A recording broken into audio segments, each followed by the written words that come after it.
ക്രിസ്തുവിൽ വാത്സല്യ സഹോദരങ്ങളെ, നിങ്ങൾക്കെല്ലാവർക്കും എൻ്റെ സ്നേഹവന്ദനം. വീണ്ടും നമ്മൾ ദൈവസന്നിധിയിലേക്ക് കടന്നു വന്നിരിക്കുകയാണ്. കഴിഞ്ഞ ആഴ്ചകളിൽ നമ്മൾ സംസാരിച്ചുകൊണ്ടിരുന്ന കാര്യങ്ങളുടെ തുടർച്ചയെന്നോണം തന്നെ മുൻപോട്ട് പോകേണ്ടതുണ്ട്. എന്നാലും നമുക്ക് തുടക്കത്തിൽ 2 പത്രോസിൻ്റെ ലേഖനം 3-ാം അധ്യായം അതിൻ്റെ 17-ാം വാക്യം ഒന്ന് വായിക്കാം. അത് വായിച്ചുകൊണ്ട് നമുക്ക് നമ്മുടെ ഇന്നത്തെ ധ്യാനം ആരംഭിക്കാം. 2 Peter chapter 3 verse 17.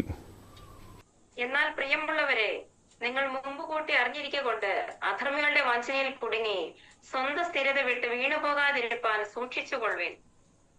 ചിതറിപ്പാർക്കുന്ന പരദേശികളായ വിശുദ്ധന്മാരോട് അപ്പോസ്തലനായ പത്രോസ് പറയുകയാണ്, അതായത് അധർമ്മികളുടെ വഞ്ചനയിൽ കുടുങ്ങി നിങ്ങളുടെ സ്വന്തം സ്ഥിരത വിട്ട് വീണു പോകാതിരിപ്പാൻ സൂക്ഷിച്ചുകൊള്ളുവിൻ. ആ കാര്യം മുൻപ് കൂട്ടി അവരെ അറിയിച്ചിട്ടുണ്ട്, പിന്നെയും അറിയിക്കുകയാണ്. ഇപ്പോൾ ഇതാ ലേഖനത്തിലൂടെയും അവരെ അറിയിക്കുകയാണ്. അപ്പോൾ അധർമ്മികളുടെ വഞ്ചനയിൽ കുടുങ്ങാനിടവരും. ചുറ്റോട് ചുറ്റും ഉപദേശ പെശകളും ഉപദേശത്തിൻ്റെ കാറ്റുകളും ഒക്കെ അടിക്കും. അപ്പോൾ വളരെ സൂക്ഷ്മതയോടും ജാഗ്രതയോടും ആയിരിക്കണമെന്നാണ് അപ്പോസ്തലന്മാരെല്ലാം ആ സമയങ്ങളിൽ പറഞ്ഞുകൊണ്ടിരുന്നത്. പൗലോസാകട്ടെ പത്രോസാകട്ടെ ഈ പറയപ്പെട്ട പ്രാദേശിക സഭകളോടൊക്കെ മുന്നറിയിപ്പുകളെ കൊടുക്കുന്നുണ്ട്. വിവിധങ്ങളായ കാറ്റുകളാണ് അടിച്ചത്. മനുഷ്യൻ്റെ മനോബോധത്തിൽ തോന്നുന്ന രീതിയിലുള്ള പ്രസംഗങ്ങളും പഠിപ്പീരുകളുമായിട്ടാണ് ഓരോരുത്തർ വരുന്നത്. ചിലർ യെരുശലേമിൽ നിന്ന് നുഴഞ്ഞു വന്നു എന്നൊക്കെ നമ്മൾ വായിക്കുന്നില്ലേ? യെരുശലേമിൽ നിന്ന് നുഴഞ്ഞു വന്ന ആളുകൾക്ക് ഈ പാരമ്പര്യവാദം ഇച്ചിരി കൂടുതലായിരിക്കും. അവർക്ക് ഇത്തിരി പാരമ്പര്യവാദം കൂടുതലായിരിക്കും. പലതിലും അവർ ഊറ്റം കൊള്ളുന്ന ആൾക്കാരായിരിക്കും. ക്രൂശിലധികം പ്രശംസിക്കുന്നവരായിരിക്കില്ല. അങ്ങനെയൊക്കെയുള്ള ചില കാര്യങ്ങളുണ്ട്. അപ്പോൾ അതുകൊണ്ട് ഈ ജനത്തിനൊക്കെ മുന്നറിയിപ്പുകളെ കൊടുത്തുകൊണ്ടിരുന്നു. അതുപോലെ തന്നെ ഈ തലമുറയിൽ നമ്മൾ വസിക്കുന്ന കാലഘട്ടത്തിലും കർത്താവിൻ്റെ വചനമനുസരിച്ച് ദൈവരാജ്യത്തിൽ പ്രവേശിച്ച് പിന്നത്തേതിൽ വിശ്വാസ സ്നാനം വഴി അങ്ങനെ ക്രിസ്തീയ ജീവിതം ആരംഭിച്ച ഭക്തന്മാർ മുൻപോട്ട് പോകുമ്പോൾ പത്രോസ് തൻ്റെ 1-ാം ലേഖനത്തിൻ്റെ 2-ാം അധ്യായത്തിൽ തന്നെ പറയുന്നുണ്ട്, നിങ്ങളുടെ പ്രാണനോട് പോരാടുന്ന ജഡമോഹങ്ങളുണ്ട്. അതേ പുസ്തകത്തിൻ്റെ തന്നെ 5-ാം അധ്യായത്തിൻ്റെ 6-ാം വാക്യത്തിലേക്ക് വരുമ്പോൾ നമുക്ക് കാണാം, ശത്രുവായവൻ അലറുന്ന സിംഹം എന്ന പോലെ ചുറ്റിക്കറങ്ങിക്കൊണ്ടിരിക്കുകയാണ്, ആരെ വീഴ്ത്തേണ്ടു എന്ന നിലയിൽ. അപ്പോൾ ഇതെല്ലാം അപ്പോസ്തലന്മാർ മുന്നറിയിപ്പുകളെ കൊടുക്കുന്നുണ്ട്. അങ്ങനെ മുന്നറിയിപ്പുകളെ കൊടുക്കുന്ന അത്ര നല്ലൊരു രീതിയല്ലെന്നൊക്കെ പറഞ്ഞ ആൾക്കാരെ ഞാൻ കണ്ടിട്ടുണ്ട്. അതായത് 1 പത്രോസ് 1-ാം അധ്യായത്തിൻ്റെ 3-4 വാക്യങ്ങളിലേക്ക് വരുമ്പോൾ നമ്മളവിടെ കാണുന്നത്, അന്ത്യകാലത്ത് വെളിപ്പെടാനിരിക്കുന്ന രക്ഷയിലേക്ക് നമ്മളെ വീണ്ടും ജനിപ്പിച്ചു കൊണ്ടുവന്നിരിക്കുന്നത് എന്തെല്ലാം കാര്യങ്ങൾക്ക് വേണ്ടിയാണെന്ന് പറഞ്ഞിട്ട് അവിടെ പറയുന്നൊരു കാര്യമുണ്ട്, നമ്മളെ ദൈവശക്തിയിൽ കാത്തുകൊണ്ടിരിക്കുകയാണ്. നമ്മെ ദൈവശക്തിയിൽ കാത്തുകൊണ്ടിരിക്കുക എന്നാണ് 3-4 വാക്യങ്ങൾ ചേർത്ത് വെച്ച് വായിക്കുമ്പോൾ നമുക്ക് മനസ്സിലാകുന്നത്. അങ്ങനെ ദൈവശക്തിയിൽ കാത്തുകൊണ്ടിരിക്കുന്നവരോട് പിന്നെ പറയുകയാണ് 6-ാം വാക്യത്തിൽ, നിങ്ങൾ നാനാ പരീക്ഷകളിലൂടെ കടന്നു പോകേണ്ടി വരും. എന്നിട്ട് 7-ാം വാക്യത്തിൽ പറയുകയാണ്, നിങ്ങളുടെ ജീവിതത്തിൽ പരിശോധനകളുണ്ടാവും.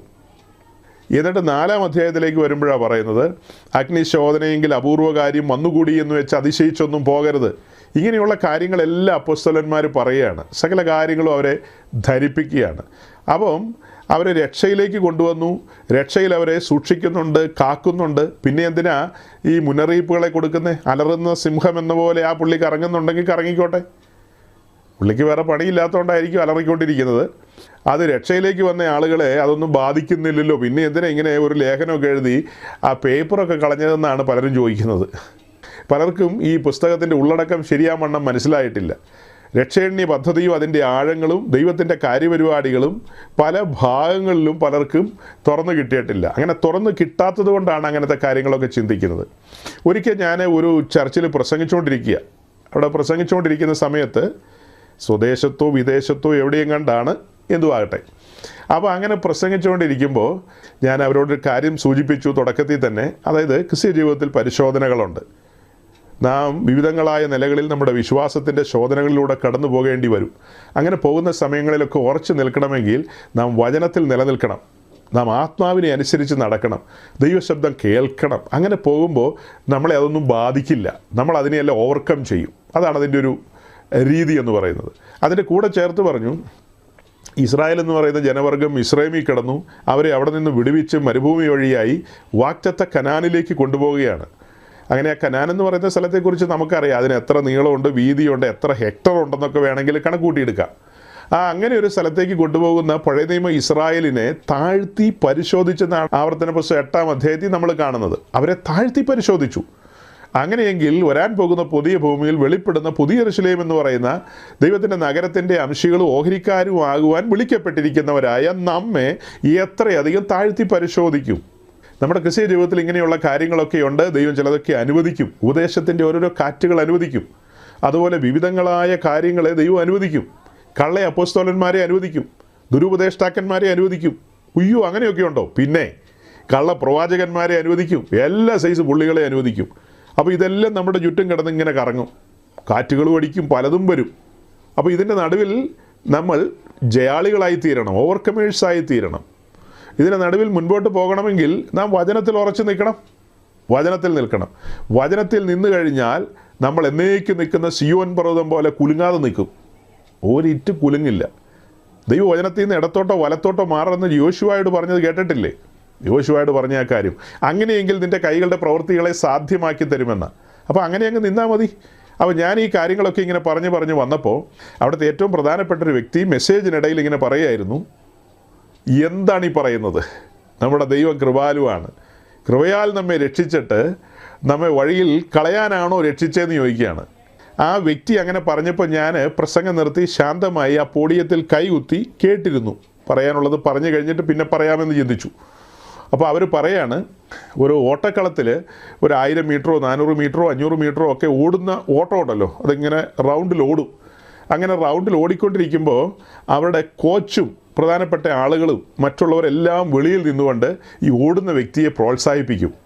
സാധാരണ നമ്മൾ കേൾക്കുന്നൊരു വാക്കുണ്ടല്ലോ, അപ്പ് അപ്പ് അപ്പ് അപ്പ് എന്നൊക്കെ പറഞ്ഞ് അങ്ങനെ പ്രോത്സാഹിപ്പിക്കും. കൈകളെ അടിക്കും, അതുപോലെ വേറെ ശബ്ദങ്ങളൊക്കെ മുഴക്കും. അങ്ങനെ വേറെ ശബ്ദങ്ങളൊക്കെ മുഴക്കും. ഈ ഇംഗ്ലീഷ് ചർച്ചിലൊക്കെ കേൾക്കുന്ന സൈസിലുള്ള ശബ്ദങ്ങളായിരിക്കും കൂടുതൽ മുഴക്കുന്നത്. ഇംഗ്ലീഷ് ചർച്ചുകളിൽ അങ്ങനെയാണ്. ഇംഗ്ലീഷ് ചർച്ചുകളിൽ ഇടയ്ക്കിടയ്ക്ക് ഈ മലയാളി പെന്തിക്കോസുകാരൊക്കെ സ്വോത്ര അല്ലേലിയ എന്നൊക്കെ പറയുന്ന പോലെ അവരിടയ്ക്ക് ഇങ്ങനെ പല ശബ്ദങ്ങൾ പുറപ്പെടുവിക്കും. അത്തരം ശബ്ദങ്ങളൊക്കെ ഞാൻ 5ാം ക്ലാസ്സോ 4ാം ക്ലാസ്സോ ഏതോ ക്ലാസ്സിൽ പഠിച്ചുകൊണ്ടിരുന്ന സമയത്ത് ഈ തിയേറ്ററിൽ, ഞങ്ങളുടെ നാട്ടിലെ തിയേറ്ററിൽ തറ ടിക്കറ്റ് എന്ന് പറയുന്നൊരു ടിക്കറ്റുണ്ട്. ആ ടിക്കറ്റ് 50 പൈസ എങ്ങാണ്ടേ ഉള്ളൂ. 50 പൈസയോ 1 രൂപ അങ്ങനെ എങ്ങാണ്ടൊരു ടിക്കറ്റിലാണ് കയറുന്നത് നമ്മൾ. അപ്പോൾ ആ ടിക്കറ്റിൽ കയറിയിട്ട് ഏറ്റവും കുറഞ്ഞ സീറ്റാണെന്ന് കൂട്ടിക്കോ, ഏറ്റവും മുമ്പിലായിരിക്കുന്നത്. അപ്പോൾ മൊത്തത്തിലൊരു വലിയ ആരവാരവം കേൾക്കാം. ഈ നായകനൊക്കെ വരുമ്പോൾ, നായിക പോകുമ്പോഴാണോ വരുമ്പോഴാണോ എങ്ങനെയൊക്കെയോ വലിയ ശബ്ദങ്ങളൊക്കെ. അതുപോലെ ഈ ഇംഗ്ലീഷ് ചർച്ചുകളിൽ നമ്മുടെ പിള്ളേരെയൊക്കെ ഉണ്ടല്ലോ, ഈ മലയാളം ചർച്ചകളിൽ വിട്ടിട്ട് പെട്ടെന്ന് ഇംഗ്ലീഷ് ചർച്ചിലേക്ക് വിട്ട് കഴിഞ്ഞാൽ അവർ പേടിച്ചു പോകും. കാരണം അതുപോലത്തെ ശബ്ദങ്ങൾ അവിടെ ഉണ്ടാവും. അപ്പോൾ ഓക്കെ, അങ്ങനെ ഓടിക്കൊണ്ടിരിക്കുന്നവരെ പ്രോത്സാഹിപ്പിക്കാൻ വേണ്ടിയിട്ട് ഇങ്ങനെ അപ്പ് അപ്പ് എന്നൊക്കെ പറഞ്ഞുകൊണ്ടിരിക്കുകയാണ്. കോച്ച് ഒരിക്കലും പറയില്ല, മോളെ സൂക്ഷിച്ച് ഓടണം കേട്ടോ. അപ്പോൾ നമ്മുടെ ഈ ഓട്ടക്കാരിൽ കാൾ ലൂയിസ് ഓടിക്കൊണ്ടിരിക്കുകയല്ലേ, കോച്ച് വെളിയിൽ നിന്ന് പറയുകയാണ്, കാൾ ലൂയിസെ കാലിടരുത്, സൂക്ഷിക്കണം, അവിടെ അങ്ങനത്തെ കുഴപ്പമുണ്ട്, അവിടെ ഇങ്ങനെ ഹിൻഡ്രൻസ് ഉണ്ട്, അവിടെ അതുണ്ട് ഇതുണ്ട് എന്നൊക്കെ ഈ ഓട്ടത്തിനിടയ്ക്ക് പറയുമെന്നാണ് മന്യദേഹം എന്നോട് ചോദിക്കുന്നത്. ന്യായമായ ചോദ്യം കേട്ടിരുന്ന ആൾക്കാരെല്ലാം കറക്റ്റ് ചോദ്യമാണല്ലോ, ഇന്ന് ഈ പാസ്റ്ററുടെ വേർത്ത് കുളിച്ച് വീഴും എന്നാണ് അവരോർത്തത്. എന്നാ ചോദ്യമാണ് വന്നത്, ഭയങ്കരം. ഓടിക്കൊണ്ടിരിക്കുക. അങ്ങനെ ഓടിക്കൊണ്ടിരിക്കുന്നതിനിടയ്ക്ക് ഏതെങ്കിലും കോച്ച് നിരുത്സാഹപ്പെടുത്തുന്ന കാര്യം പറയുമോ? നിങ്ങൾ പെന്തിക്കോസുകാരെന്ന് പറഞ്ഞാൽ ലീഗലിസം കയ്യിലുള്ളവരാണല്ലോ. നിങ്ങളിങ്ങനെ തുടരരുത്, പിടിക്കരുത്, ഇരിക്കരുത്, കിടക്കരുത്, അങ്ങനെയാണ് ഇങ്ങനെയാണ് ഇതാണെന്നൊക്കെ പറയുന്ന പാർട്ടീസാണല്ലോ. ഇവിടെ നോക്കൂ, ഈ കോച്ച് അങ്ങനത്തെ ഒരു വർത്തമാനം പറയില്ല. അയാൾ ഓടിക്കൊണ്ടിരിക്കുകയാണ്. അങ്ങനെ ഓടിക്കൊണ്ടിരിക്കുന്ന സമയത്ത് കാൾ ലൂയിസിനെ എപ്പോഴും പ്രോത്സാഹിപ്പിക്കുകയുള്ളൂ. മിസ്റ്റർ കാൾ ലൂയിസ്, നിങ്ങൾ ഈ 500 മീറ്റർ ഓർ 400 മീറ്റർ നിങ്ങൾ ജയിച്ചിരിക്കും, നിങ്ങൾ വഴിയിലൊന്നും അവസാനിക്കില്ല, നിങ്ങൾ എങ്ങനെ ഓടിയാലും ഇവിടെ വരും. ബാറ്റൺ കയ്യിലില്ലെങ്കിലും, റിലേ ഓട്ടമാണെന്ന് വിചാരിച്ചോ, ബാറ്റണൊന്നും ഇല്ലെങ്കിലും സാരമില്ല, നീ ഇവിടെ വന്നിരിക്കും. രക്ഷയ്ക്ക് ഭദ്രതയുണ്ട് കാൾ ലൂയിസ് എന്നാണ് പറയുന്നത്. അല്ല, ഓട്ടത്തിൽ ഭദ്രതയുണ്ട് കാൾ ലൂയിസ് എന്നാണ് പറയുന്നത്. നീ എങ്ങനെ ഓടിയാലും ഓടി ഇവിടെ എത്തിയാൽ മതി, ബാറ്റണൊന്നും ഉണ്ടാകണമെന്നില്ല. നോക്കണം എന്താ അവർ പറഞ്ഞുകൊണ്ട് വന്നത്. അവർ മാത്രമല്ലെന്ന്, ഇപ്പം നമ്മുടെ ഇടയിലൊക്കെ ഒത്തിരി ആൾക്കാർ നുഴഞ്ഞു കയറിയിട്ടുണ്ട്. ആ നുഴഞ്ഞുകയറ്റക്കാരുടെ കാര്യമാണ് കഴിഞ്ഞ 2-3 ആഴ്ച ഞാൻ പറഞ്ഞത്. ഈ നുഴഞ്ഞുകയറ്റക്കാരെല്ലാം പറയുന്നത് ഇവിടുത്തെ പെന്തക്കോസ്ത് സമൂഹം എന്ന് പറയുന്ന ആ സമൂഹം അവരുടെ പല കാര്യങ്ങളിൽ ലീഗലിസമാണ്, കൽപ്പനാവാദം എന്ന് പറയും. അവർ എന്തു കാര്യത്തിനും അങ്ങനെയാണ് ഇങ്ങനെയാണെന്നൊക്കെ പറയും. നോക്കണം, നിങ്ങളിത് കേൾക്കണം കേട്ടോ, നിങ്ങളിത് കേൾക്കണം. നമ്മൾ എന്ത് പഠിച്ച മനുഷ്യരാന്ന് ഓർക്കണം. നമ്മുടെ ഉള്ളിൽ നന്ദി വേണം, എന്നോടല്ല കേട്ടോ, ദൈവത്തോട്. നമ്മൾ ബലിപീഠം മുൻപിൽ വെച്ച് തൊട്ടപ്പുറം താമ്രത്തൊട്ടി അഥവാ ലേവറൊക്കെ വെച്ച് സംസാരിച്ച മനുഷ്യരാണ്. ആ ബലിപീഠത്തിൻ്റെ മുമ്പിൽ വന്ന് നിന്ന് നമ്മൾ കണ്ട കാഴ്ചകൾ എന്തായിരുന്നു? ക്രൂശിൻ്റെ ദർശനം. അവിടെ എന്താ നമ്മൾ കണ്ടു കേട്ടത്? രക്ഷ സൗജന്യമാണ്, കുഞ്ഞാടിൻ്റെ ദാനമാണ്, അൺകണ്ടീഷണലാണ്. ഏത് പെന്തിക്കോസുകാരനാണ് അവിടെ ലീഗലിസം പറഞ്ഞു വരുന്നത്? നിങ്ങൾ ഏതെങ്കിലും സ്വർണ്ണക്കടയുടെ പരസ്യം പോലെ ഇങ്ങനെ വരുന്ന പാർട്ടീസാന്ന് കൂട്ടിക്കോ. അതൊക്കെ ആരെങ്കിലും ചൂണ്ടിക്കാണിക്കുമോ? ഒരു കാര്യവും ആരും ചൂണ്ടിക്കാണിക്കില്ല. നിങ്ങൾക്ക് എങ്ങനെ വേണേലും വരാം. കള്ള് കുടിച്ച് അടിച്ച് ബോധം കെട്ട് കിടക്കുന്ന സമയത്താണെങ്കിലും സുവിശേഷം കേൾക്കാം. അങ്ങനെ കേട്ടുകൊണ്ടിരിക്കുമ്പോൾ അകത്തേക്ക് കയറുമെന്ന് എനിക്കറിയില്ല. അങ്ങനെ കയറുകയാണെങ്കിൽ, കെട്ടൊക്കെ ഇറങ്ങി പോവുകയാണെങ്കിൽ അവിടെ വെച്ച് അനുദപിച്ച് മാനസാന്തരപ്പെടാമല്ലോ. അവിടെ ഒന്നും ഒരു കണ്ടീഷനും പറയില്ലെന്നേ. അൺകണ്ടീഷണലാണ് രക്ഷ. രക്ഷ എന്ന് പറയുന്ന അൺകണ്ടീഷണലാണ്. അത് കഴിഞ്ഞിട്ട് നമ്മൾ കുറച്ചും കൂടെ ഒരു സ്റ്റെപ്പ് നടക്കും. ആ സ്റ്റെപ്പ് ഏതാ? വിശ്വാസത്താൽ നീതീകരിക്കപ്പെട്ടവൻ വിശ്വാസ സ്നാനത്തിനിറങ്ങും. അന്നേരം നമ്മൾ പറയും, തിടുക്കത്തിൽ ഓടണ്ട, ഒരു മിനിറ്റ് നിൽക്കൂ, നമുക്ക് ഇത്തിരി കാര്യങ്ങൾ ഇരുന്ന് കണക്ക് കൂട്ടി നോക്കേണ്ടതുണ്ട്. എന്നിട്ട് നമുക്കങ്ങ് വെള്ളത്തിലേക്ക് ഇറങ്ങിയാൽ മതി. മാമോദീസയ്ക്ക് വേണ്ടി കൊച്ചു കിടന്ന് കൈകാലിട്ടടിക്കുക. കൊച്ചു കുറേ ദിവസങ്ങളായി കിടന്ന് വെപ്രാളപ്പെടുകയാണ്. വെള്ളം തളിക്കൂ എൻ്റെ മേൽ, വെള്ളം തളിക്കൂ, ക്രൂശിൻ്റെ ദർശനം ഞാൻ കണ്ടു കഴിഞ്ഞു, അതുകൊണ്ട് വെള്ളം എൻ്റെ മേൽ തളിക്കൂ. അച്ഛനാണെങ്കിൽ കൈ വിറപ്പിക്കാൻ കാത്തു നിൽക്കുക. പരിശുദ്ധ റൂഹ് ആവസിക്കട്ടെ എന്ന് പറയുമ്പോഴത്തേക്കും വെള്ളത്തിലേക്ക് ആവസിക്കണമല്ലോ. അതിനുവേണ്ടി പുള്ളി കുറേ ആഴ്ചകളായിട്ട് കൈ വിറപ്പിച്ചുകൊണ്ടിരിക്കുക. അപ്പം അങ്ങനെ കാര്യങ്ങളെല്ലാം സജ്ജമായിരിക്കുക. അപ്പോഴാണ് നമ്മൾ പറയുന്നത്, ഇത്ര തിടുക്കം വേണ്ടാന്ന്. കൊച്ചേ ഇത്ര തിടുക്കം വേണ്ട, അച്ചോ ഇത്ര തിടുക്കം വേണ്ട, പാസ്റ്ററെ ഇത്ര തിടുക്കം വേണ്ട, ഇരുന്ന് കണക്ക് കൂട്ടി നോക്കാമെന്നേ. ഇനി മുൻപോട്ടുള്ള യാത്ര എന്ന് പറയുന്നത് അത്ര എളുപ്പമല്ല, ദുഷ്കരമായൊരു യാത്രയാണ്. ഈ യാത്ര എന്ന് പറയുന്നത് ഹട്ടിങ് പാത്തിലൂടെയാണ്, കല്ലും മുള്ളും നിറഞ്ഞ പാതയിലൂടെയാണ് പോകേണ്ടത്. അല്ലാതെ പച്ചപ്പരവതാനി വിരിച്ചിട്ട് അതിലൂടെയല്ല നടന്നു പോകേണ്ടത്. അങ്ങനത്തെ ഒരു സാഹചര്യമുണ്ട്. അപ്പോൾ അതിലൂടെ പോകാനായിട്ട് സജ്ജമാണെങ്കിൽ മാത്രം ഇറങ്ങിയാൽ മതി. നല്ല മനസ്സുണ്ടെങ്കിൽ ഇറങ്ങിയാൽ മതി. കാരണം ക്രിസ്തുവിനോടാണ് ചേരാൻ പോകുന്നത്. മാമോദീസായിൽ ചേരുന്ന ആരോടാ? ക്രിസ്തുവിനോടാണ്. മാമോദീസ എന്ന് പറഞ്ഞാൽ എന്നതാ? ഒരു സുറിയാനി വാക്ക് പറഞ്ഞതേ ഉള്ളൂ. ഇന്ന് മൊത്തം അന്ത്യോക്യക്കാരോട് സംസാരിച്ചതുകൊണ്ട് മൊത്തം സുറിയാനി വരുന്നു എനിക്ക്. അപ്പോൾ അങ്ങനെ ഇരുന്ന് കണക്ക് കൂട്ടി നോക്കിയിട്ട് ഇറങ്ങിയാൽ മതി. ഈ മാമോദീസായിൽ പരമപരിശുദ്ധനായ നമ്മുടെ കർത്താവുമായിട്ടല്ലേ ചേരുന്നത്. അവിടെ കേൾക്കുന്ന സ്വരം എന്നാ? ഞാൻ വിശുദ്ധനാകൊണ്ട് നിങ്ങളും വിശുദ്ധരായിരിപ്പിന്ന്. അപ്പം നമ്മൾ എവിടെന്നെങ്കിലും വിശുദ്ധി കാശ് കൊടുത്ത് മേടിക്കുകയാണോ? അല്ലെങ്കിൽ നമ്മൾ ഏതെങ്കിലും വിധത്തിൽ നമ്മുടെ സ്ഥിരോത്സാഹവും അധ്വാനവും കൊണ്ട് വിശുദ്ധി സംഘടിപ്പിച്ചെടുക്കുകയാണോ? ഒന്നുമല്ല. അങ്ങനെയല്ലല്ലോ നമ്മൾ പഠിച്ചത്. നമ്മിൽ ഒരു വിശുദ്ധിയില്ല. ഒരു വിശുദ്ധിയില്ലാത്ത നമ്മെ കയറിയാണ് നമ്മുടെ കർത്താവ് വിളിച്ചത് എൻ്റെ വിശുദ്ധന്മാരെന്ന്. ഞാൻ സാധാരണ നിങ്ങളെയെല്ലാം വിശുദ്ധന്മാരെന്നാണ് സംബോധന ചെയ്യാറുള്ളൂ. നിങ്ങളുടെയൊക്കെ ജീവിതത്തിൽ കുറവുകളും പല കാര്യങ്ങളും ഉള്ള പാർട്ടീസാണ് എൻ്റെയും. പക്ഷേ സംബോധന ചെയ്യുമ്പോൾ എപ്പോഴും വിശുദ്ധന്മാരെന്നാണ് വിളിക്കുകയുള്ളൂ. സാധാരണ നമ്മുടെ ഈ കാത്തലിക് സൈഡിലൊക്കെ ആണെങ്കിൽ ആരെങ്കിലുമൊക്കെ ചത്ത് കഴിഞ്ഞിട്ട് എത്രയോ നൂറ്റാണ്ട് കഴിഞ്ഞിട്ട് അവിടെ ഏതൊക്കെയോ പരിപാടികളിലാണ് അവർ ആളുകളെ വിശുദ്ധന്മാരാക്കുന്നത്. നമ്മൾ രക്ഷിക്കപ്പെട്ട് കഴിഞ്ഞാൽ തൽക്ഷണം നാം വിശുദ്ധന്മാരാണ്. നമ്മുടെ വിശുദ്ധി എവിടെയാണ്? ക്രിസ്തുവിലാണ് നമ്മുടെ വിശുദ്ധി. നമ്മുടെ നീതീകരണം എവിടെയാണ്? അത് ക്രിസ്തുവിലല്ലേ. ക്രിസ്തുവിൽ നീതീകരിക്കപ്പെട്ട് തൻ്റെ രക്തത്താൽ കഴുകൽ പ്രാപിച്ചു കഴിഞ്ഞാൽ നമ്മെ സ്വർഗം കാണുന്നത് വിശുദ്ധന്മാരായിട്ടാണ്. നമ്മിൽ വിശുദ്ധി ഉണ്ടായതുകൊണ്ടല്ല, പുത്രനിലൂടെയാണ് നമ്മെ കാണുന്നത്. ആ കാഴ്ചയിൽ നാം വിശുദ്ധന്മാരാണ്. അങ്ങനെയാണ് അതിനെക്കുറിച്ച് പറയാനുള്ളത്. പറഞ്ഞതിൻ്റെ സാരം ഇത്രയേ ഉള്ളൂ. സീരിയസ് ആയ ഒരു ലൈഫിലേക്കാണ് വരുന്നത്. അതുകൊണ്ട് ഇരുന്ന് കണക്ക് കൂട്ടി നോക്കിയിട്ട് മതി. കൊച്ചു ചുമ്മാ കിടന്ന് കൈയിട്ട് പറപ്പിക്കില്ലേ? കൊച്ചും പറപ്പിക്കേണ്ട, അച്ഛനും പറപ്പിക്കേണ്ട. നമുക്ക് ഇരുന്ന് കണക്ക് കൂട്ടി നോക്കണം. കണക്ക് കൂട്ടി നോക്കിയിട്ട് ഇറങ്ങിയാൽ മതി. അതാണ് അവിടെ പറയാനുള്ളത്. ഓക്കെ, അപ്പോൾ ആ ചർച്ചിൽ പറഞ്ഞ കാര്യത്തിൻ്റെ ആഴത്തിലേക്ക് വരണമല്ലോ. എന്താ അവർ പറഞ്ഞത്? കാൾ ലൂയിസിൻ്റെ കോച്ച് ഒരിക്കലും കാൾ ലൂയിസിനെ നിരാശപ്പെടുത്തുമാറ്, തണുപ്പിച്ച് കളയുമാറ്, ക്ഷീണിപ്പിച്ച് കളയുമാറ്, പരിശോധനയുണ്ട്, താഴ്ത്തി പരിശോധിക്കും, ഇങ്ങനെയുള്ള കാര്യങ്ങളൊന്നും ആ കോച്ച് പറയില്ലെന്നാണ് പറഞ്ഞത്. നിങ്ങളതിനോട് യോജിക്കുന്നുണ്ടോ? നിങ്ങളൊന്ന് ഭാവന കണ്ടേ. കാൾ ലൂയിസ് ഓടിക്കൊണ്ടിരിക്കുമ്പോൾ കോച്ച് വെളിയിൽ നിന്ന് ഇങ്ങനെ പറയൂ. ഏതെങ്കിലും കോച്ച് പറയോ? താഴ്ത്തി പരിശോധിക്കും കാൾ ലൂയിസെ, പോകുന്ന വഴിക്ക് അവിടെ കല്ലുണ്ട്, മുള്ളുണ്ട്, സൂക്ഷിക്കണം കേട്ടോ, അങ്ങനെയാണ് ഇങ്ങനെയാണ്, മറ്റേ പുള്ളി അലർന്ന സിംഹം പോലെ അതിൽ നടപ്പുണ്ടെന്നൊക്കെ പറഞ്ഞ് ശ്രദ്ധ തെറ്റിച്ച് കളയുമോ? നിങ്ങളാരെങ്കിലും അങ്ങനെ ചെയ്യുമോ? ഏതെങ്കിലും കോച്ച് അങ്ങനെ ചെയ്യുമോ? നിങ്ങളുടെ ചിന്ത എങ്ങനെയാണ് ആ കാര്യത്തിൽ? ആരെങ്കിലും ഒരാൾക്കൊന്ന് പറയാവോ? അങ്ങനെ ലോകത്തിൽ ഏതെങ്കിലും ഒരു കോച്ച് ഓട്ടത്തിനിടയ്ക്ക് പറയുമോ? ആരെങ്കിലും ഒരാൾക്കൊന്ന് പറയാവോ? 2 ആത്മാക്കൾ പറഞ്ഞിട്ടുണ്ട്. ഒത്തിരി ആത്മാക്കൾ ഇവിടെ ഇരിപ്പുണ്ട്. വേറെ ആരെങ്കിലും പറയാനുണ്ടോ? ഒത്തിരി എണ്ണത്തെ ഇവിടെ ആൾക്കാർ കുഴിയിലും കുപ്പിയിലും ഇറക്കിക്കൊണ്ടിരിക്കുക. കണ്ണാലെ ഞാൻ കണ്ടുകൊണ്ടിരിക്കുക. അതുകൊണ്ടാണ് ഈ ഇങ്ങനെയൊക്കെ പറയുന്നത് കേട്ടോ. വലിയ കേമന്മാർ, ഭയങ്കര ഭക്തന്മാരെന്നൊക്കെ വിചാരിക്കുന്ന ആൾക്കാർ കുപ്പിക്കകത്തേക്ക് ഇറങ്ങിക്കഴിഞ്ഞു. ചിലർ അതിൻ്റെ അടപ്പിട്ട് അടച്ചും കഴിഞ്ഞു. വേറെ ആരെങ്കിലും എന്തെങ്കിലും തോന്നുന്നുണ്ടോ ആ കാര്യത്തിൽ? ചില്ലറ കാര്യമല്ല ഞാനീ പറഞ്ഞത്. ആളുകളെ കുഴിയിൽ വീഴ്ത്തുന്ന ചോദ്യങ്ങളായത്. ലോകത്തിലെ ഒരു കോച്ചും അങ്ങനെ ഓടിക്കൊണ്ടിരിക്കുന്ന ഒരാളോട് അങ്ങനെ പറയില്ല. നാം ഓട്ടക്കളത്തിലാണ്, നാം ഓടിക്കൊണ്ടിരിക്കുന്നവരോട് ശുശ്രൂഷകർ അങ്ങനെയൊക്കെ പറയാൻ പാടുണ്ടോ, അങ്ങനെ പറയുമോ എന്നുള്ള ചോദ്യമാണ് വരുന്നത്. ഒരൊറ്റ വാക്യം വെച്ചാണോ നമ്മൾ ഉപദേശം സ്ഥാപിക്കുന്നത്? നാം ഓട്ടക്കളത്തിലാണ്, ഓടിക്കൊണ്ടിരിക്കുകയാണ് എന്ന് കൊരിന്ത് ലേഖനത്തിലുണ്ട്. അതുപോലെ തന്നെ ഈ കൊരിന്ത് ലേഖനവും അതുപോലെ തിമോത്തിയോസിൻ്റെ ലേഖനമൊക്കെ പഠിക്കുമ്പോൾ നമ്മൾ കാണുന്ന മറ്റൊരു കാര്യമുണ്ട്. അംഗം പൊരുതുന്നവൻ സകലത്തിലും വർജനം ആചരിക്കണമെന്ന്. അപ്പം ചട്ടപ്രകാരം മല്ല് കെട്ടിയിട്ടാണ് നമ്മൾ പോരാടുന്നതെന്ന് മറ്റൊരു വാക്യം കാണുന്നു. അതായത് പോരാട്ടത്തിന് ഇറങ്ങുന്നവൻ ചട്ടപ്രകാരം എന്ന് വെച്ചാൽ അതിൻ്റെ തിയറികളെല്ലാം നമ്മൾ പാലിക്കണം. അതെല്ലാം പാലിച്ചുകൊണ്ട് വേണം യുദ്ധസേവയ്ക്ക് വേണ്ടി ഇറങ്ങിത്തിരിക്കാൻ, അംഗം പൊരുതാൻ. അതുപോലെ ഓരോ കാര്യങ്ങൾക്കും ഇവിടെ ഓട്ടക്കളത്തിൽ ഓടുന്ന ആളുകളുമായി ബന്ധപ്പെടുത്തി പ്രോത്സാഹിപ്പിക്കുന്ന കാര്യം പറഞ്ഞാണ് ആളുകളെ കുഴിയിൽ വീഴ്ചത്. സത്യത്തിൽ അതിൻ്റെ പിന്നിലേക്ക് നമ്മളൊന്ന് ചിന്തിക്കണ്ടേ? അതിൻ്റെ പിന്നിലേക്ക് ചിന്തിക്കുമ്പോഴല്ലേ അതിൻ്റെ ഉത്തരം കിട്ടുന്നത്. ലോകത്തിൽ എവിടെയെങ്കിലും ഓട്ടക്കാരൻ ആകാശത്തു നിന്നൊരു നൂലെ കെട്ടി താഴേക്ക് ഇറങ്ങി വന്നിട്ട് പെട്ടെന്ന് 100 മീറ്ററോ 1000 മീറ്ററോ ഓടുവാണോ? ഒരു കാൾ ലൂയിസ് ഉണ്ടാകുന്ന എത്രയോ കാലങ്ങൾ കൊണ്ടാണ്. അതിൻ്റെ ഒടുവിലല്ലേ കാൾ ലൂയിസ് ഓടാൻ വരുന്നത്.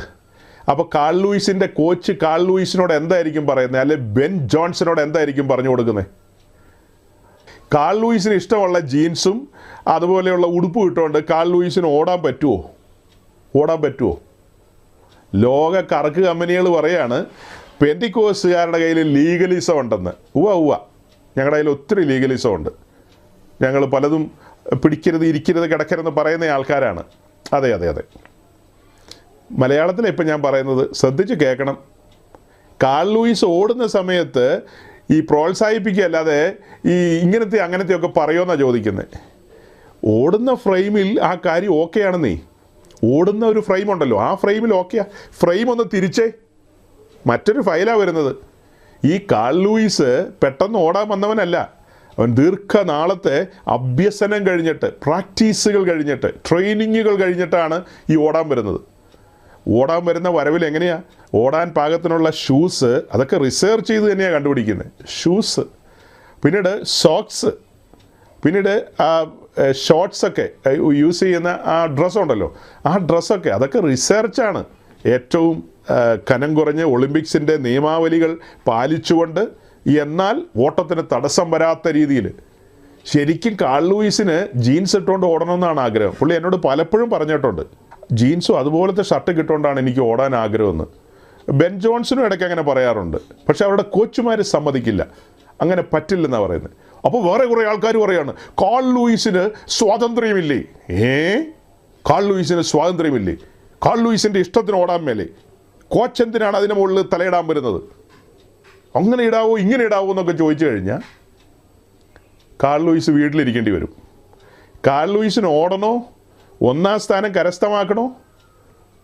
പുള്ളിക്കാരൻ വിളിച്ചിട്ട് പറയാണ്, പാസ്റ്റർ ജി, ബാംഗ്ലൂരിൽ ഹൈദരാബാദ് ദം ബിരിയാണി കിട്ടുമല്ലോ, എനിക്ക് ഒരു ഹൈദരാബാദ് ദം ബിരിയാണി മേടിച്ചതാ.